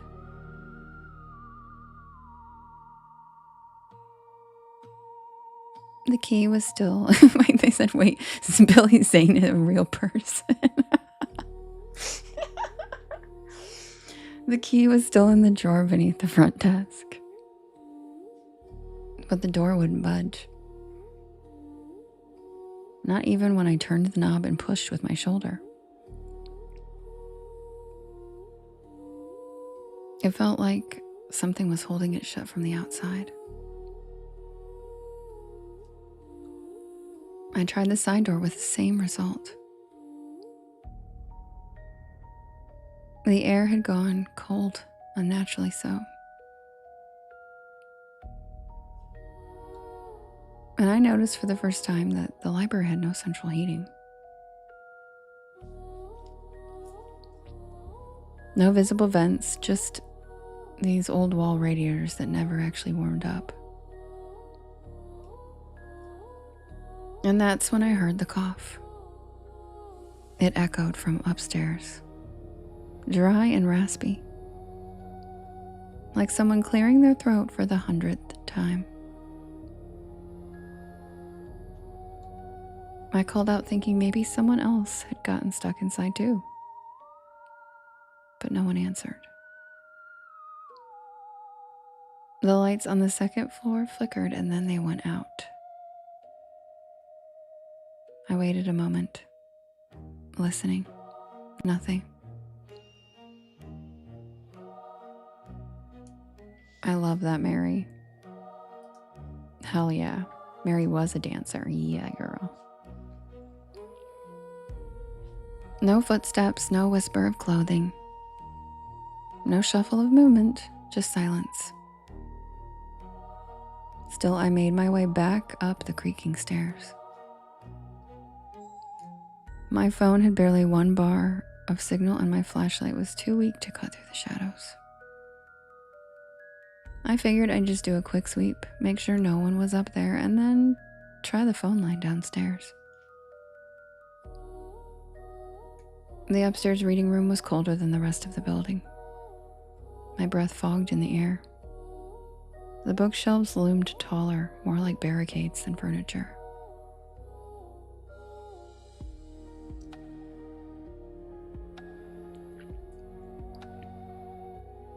And that's when I saw her. Sitting in one of the armchairs by the window. A woman. Long skirt, dark shawl, gray hair tied back. Eyes hidden in the shadows.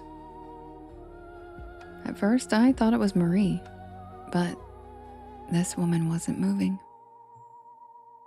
She was just watching.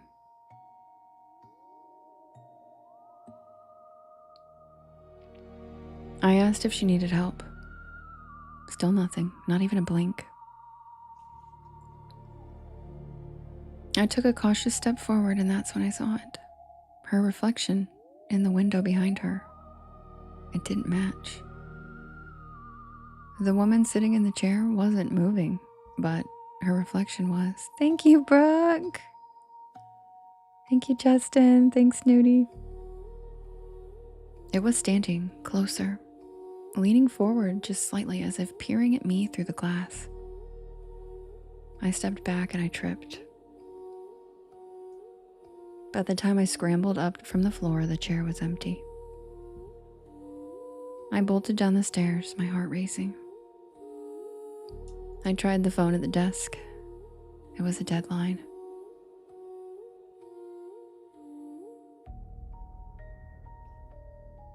No dial tone, no static. Oh no, Joanne, somebody help her. Somebody help Joanne, she can't hear. And that's when the lights went out completely. Pitch black. Except there was one light still on. A soft greenish glow coming from the archive room in the back. Justin, help Joanne. I don't know what made me walk toward it. Maybe some twisted sense of curiosity, or maybe I knew that I wasn't leaving until I saw whatever it wanted me to see.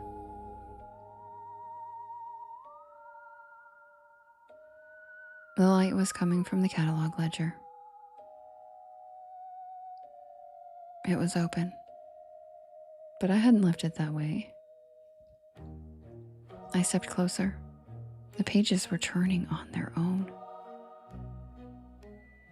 Slowly, one after another, until it landed on a page near the very back. The ink was fresh and still glistening, a single name written in looping cursive. My name.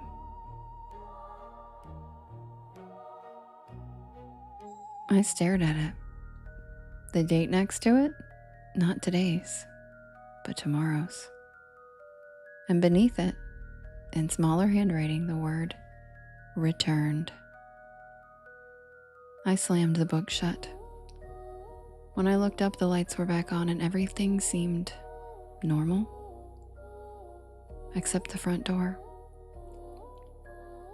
It was now standing wide open. No wind, no sound. Just the quiet, empty street outside. I grabbed my bag and I left without even locking up. The next day I quit. No explanation. No 2-week notice. I just packed my things and I left Concord behind.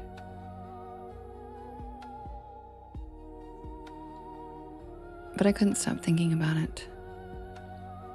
About the name in the book. About the reflection that didn't match. Most of all about what returned might actually mean.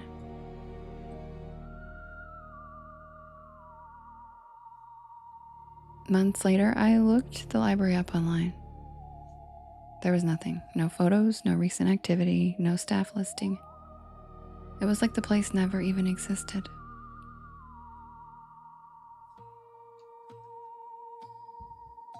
And then I checked some Reddit boards, and it was there.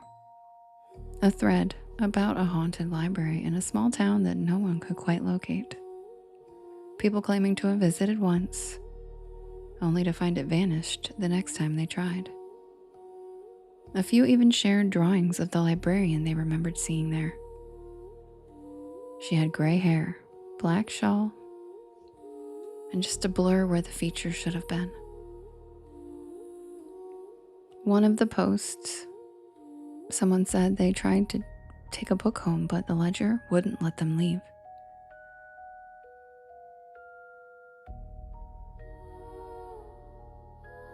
Their name showed up under a heading called Unreturned. They said that the librarian watched them sleep that night and every night since. I didn't even write in the thread. I didn't want to encourage it. But sometimes, just before I fall asleep, I hear that dry cough echoing down my hallway.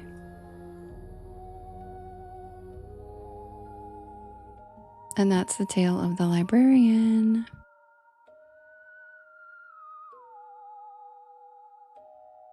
We're doing quick switch to diner, y'all.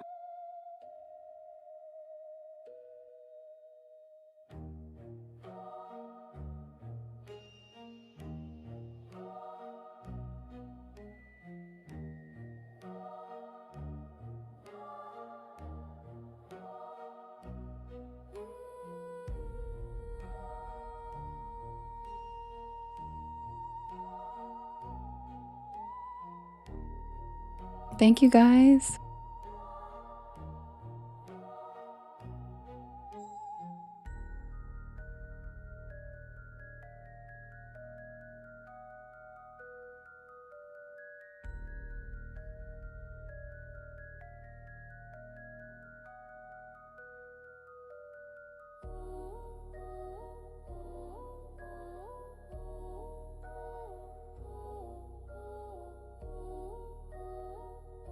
Just last night, lovely.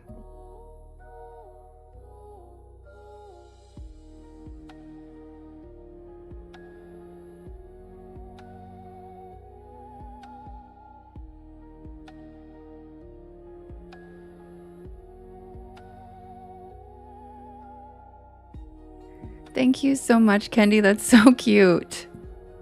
That is so cute. Thank you. Oh, thanks, Nami. Possum said, that's better than overdue. You're right. Welcome in, Possum the cat. I love possums and cats. Aw, Spawn. Thanks, that's really sweet. I'm glad you love them. Glad you're here.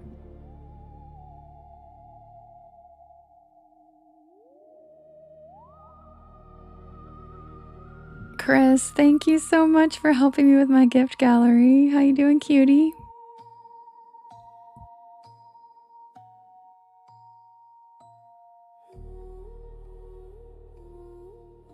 Brooke, that's the goal, cutie.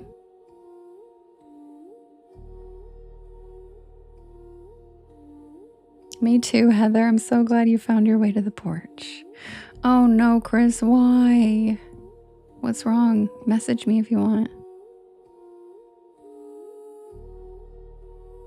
What are you ordering, Andrew?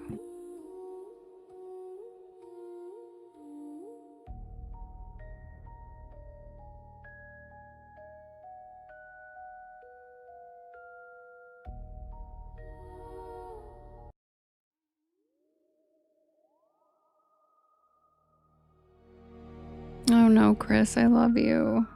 No, don't crash out. Message me.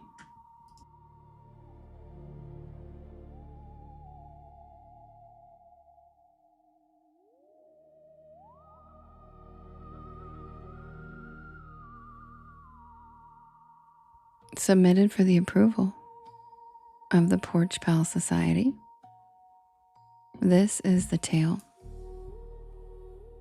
of the night shift at Sycamore Diner. You didn't share too much, Andrew, but what are we ordering? What's the order in Japan? Also, the chicken bacon ranch bake, where is that from? Because that sounds good as hell.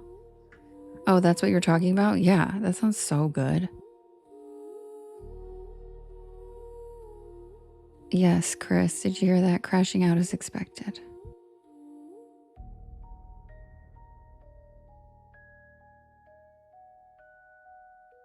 Yes, Maui.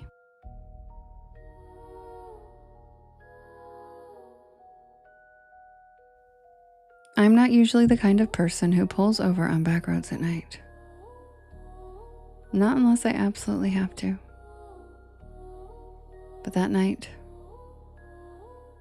something about the storm, the long drive, and that growling pit in my stomach convinced me otherwise. I was hungry.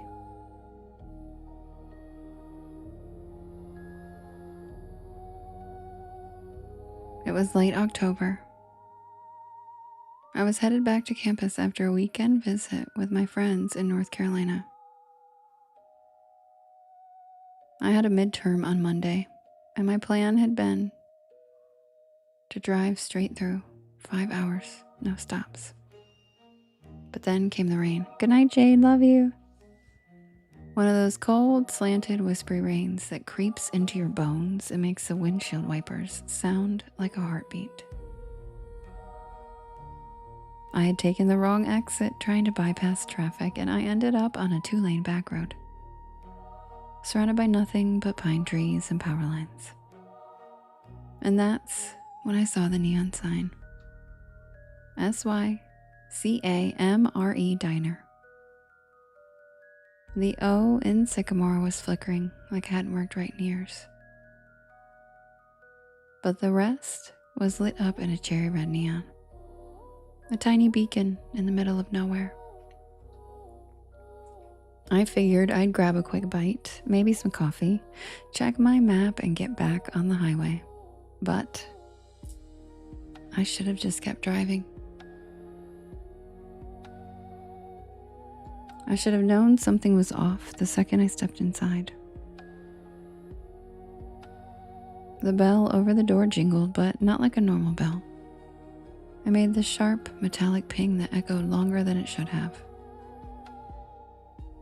The air inside was warm, almost too warm, and it smelled like grilled onions and pancake syrup. The place looked like it had been yanked straight from 1957. Checkerboard floor, red vinyl booths, a long counter with spinning stools, even a jukebox in the corner that looked like it hadn't worked in decades. Thank you, Izzy. Thank you, Silent. Hi, Mothman. Guys, Mothman is here.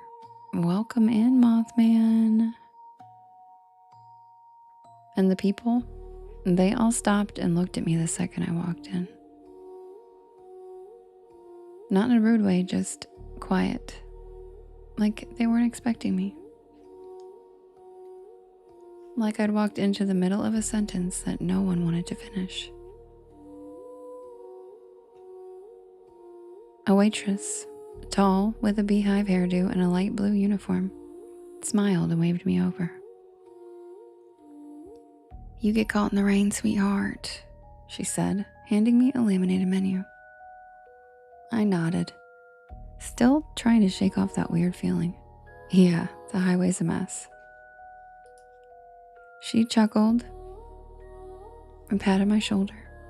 "Well, you're safe here. Sycamore's always open for travelers." I sat down at a corner booth. The vinyl creaked, and I remember the jukebox shifted songs by itself and started playing some slow doo-wop ballad that I didn't recognize. I looked around and everyone looked normal, sort of. "Good night, lovely. We love you." There was a trucker with a thick gray beard drinking coffee at the counter,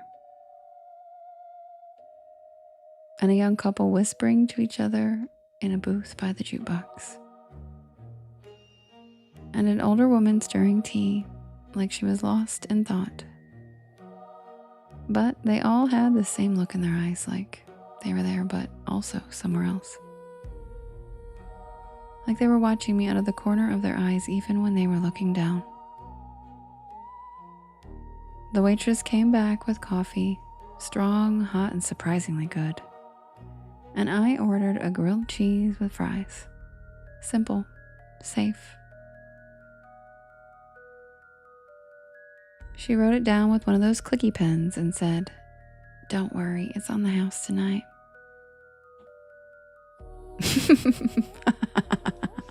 Matt. And that was my second red flag. Oh, it's not approved. It won't let me pin it. Damn it. And that was my second red flag. No diner just gives food away.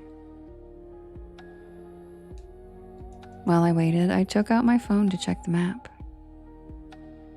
No signal, and I mean nothing. No bars, no Wi-Fi, not even GPS. Just a blank screen with a spinning wheel. I glanced out the foggy window, and the storm was still going, but now the wind had picked up. I could see the power lines swaying like jump ropes in the dark. Hi, she's a beast. But the diner stayed perfectly lit. Not even a flicker. The food came fast. Too fast. Like under 5 minutes. Thank you, Izzy. But it looked amazing. Golden bread, gooey cheese, crispy fries with a little metal cup of ketchup on the side. I took a bite. Delicious. I mean, I've eaten at a lot of diners, greasy spoons, college joints, and roadside shacks, but this was hands down the best grilled cheese I've ever had. Thanks, Izzy. The fries were perfect, and the coffee never ran out. Every time I took a sip, it was somehow full again.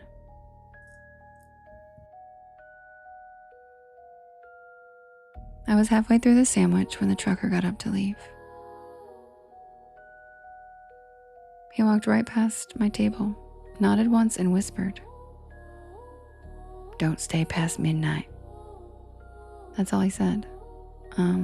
What? But he was already out the door. The waitress gave me a tight smile and walked over collecting his empty mug. Old Earl, he's always saying weird stuff, just ignore him. But I couldn't. Something about his voice stuck with me. Something about the way he looked at me. Not like I was a customer, but like I was in danger. I checked the clock over the register. 11:42.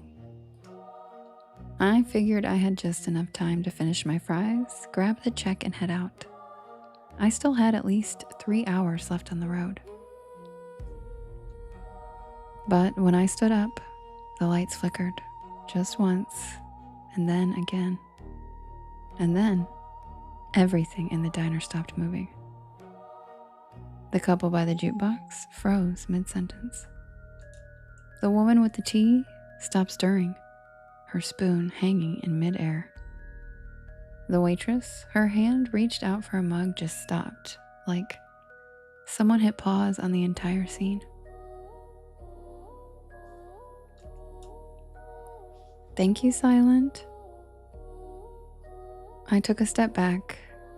The jukebox buzzed, glitched, and restarted a new track. I could still move, but no one else could. And then I heard it. Not music, not a storm. A voice. Not coming from anyone I could see. Just a whisper that seemed to echo from the walls themselves. I backed toward the door, my heart hammering in my chest, and I turned the knob. Locked. Of course it was locked. I tried the windows, but they were sealed shut. I started banging on the glass and shouting, but no one was outside. Just the wind and rain and that flickering red sign. SYCAMRE. I turned back toward the dining room, and everyone was gone. Not frozen anymore, just gone. The booths were empty. No plates, no crumbs, no mugs. No sign that anyone had ever even been there. Except for my plate. Still warm and still half eaten. And then I saw the waitress. She was standing by the kitchen doors, her silhouette backlit by a flickering fluorescent light. Her face was wrong. The same smile, but her eyes were empty, black and endless, like someone had painted over them. "You shouldn't be here, honey," she said in that same cheerful voice. "Not yet."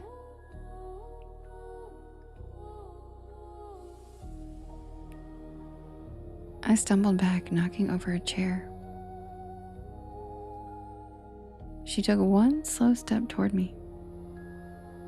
The others, they were waiting, but you just wandered in.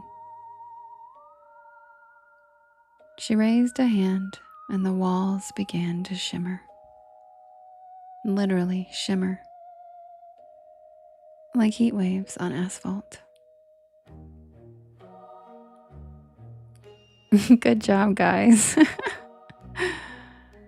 The checkered floor rippled, and the red booths started to fade, becoming outlines and then shadows and then nothing. Even Gigi chimed in. I love it. Good job. And then I saw it underneath the illusion. It was charred wood, cracked tile, broken beams, and black soot, like the diner had burned down long ago. I ran. I don't even remember how I got out.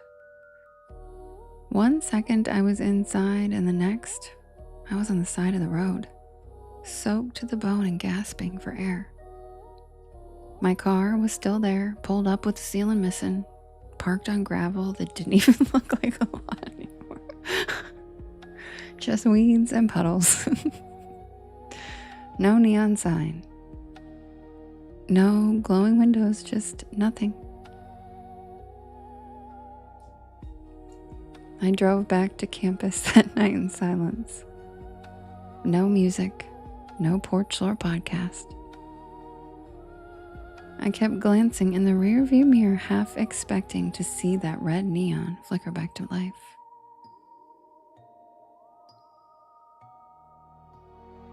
I didn't tell anyone, not for weeks. Not until I finally looked up Sycamore Diner on a local history site. And I found it, burned to the ground in 1972. A gas leak. The whole place went up at midnight, and everyone inside was killed. 5 patrons, a waitress, and a cook. The photo in the article, the same checkerboard floor, the same red booths, the same neon sign. SYCAMORE.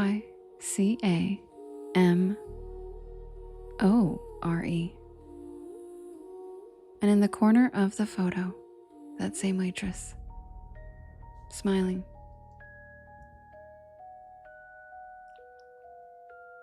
Thank you, Graybeard.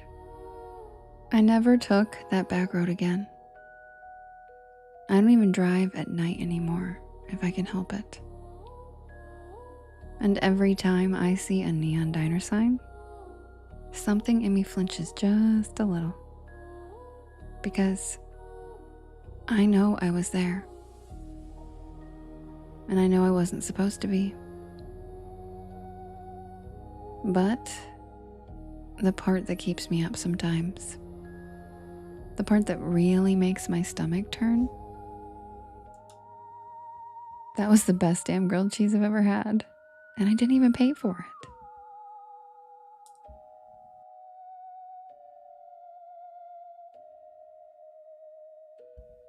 And that's the tale of the night shift at Sycamore Diner. Oh, love you too, Andrew.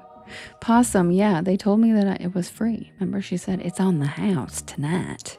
But they were ghosts, so it doesn't really matter.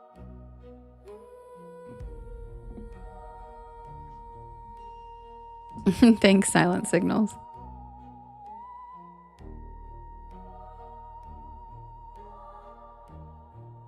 You like it, Nami?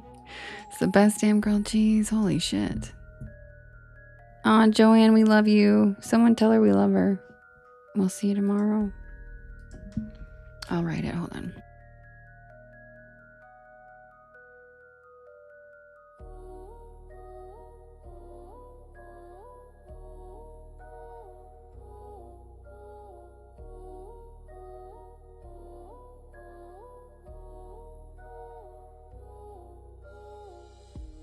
Yes, the live loves Joanne.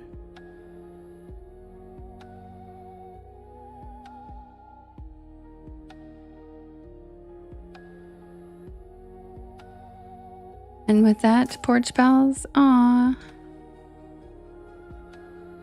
Tommy. Tommy passed out. Aw. Good night, Porch Pals. I love you guys so much. I'll see you guys again tomorrow. Same time, same place, 10 p.m. Eastern Standard Time. I hope you guys liked the new story of the week. And if you guys can't fall asleep, head on over to my YT channel.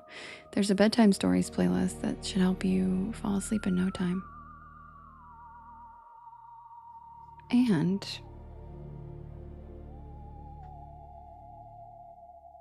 that's really weird. My live goal just ended. I wonder why. It says goal not achieved and it just said ended. I didn't end it. It's super weird. Anyway, it must have heard me say I'm ending my life. Good night, guys. I love you so much. I will see you guys again tomorrow. And don't forget, stay spooky.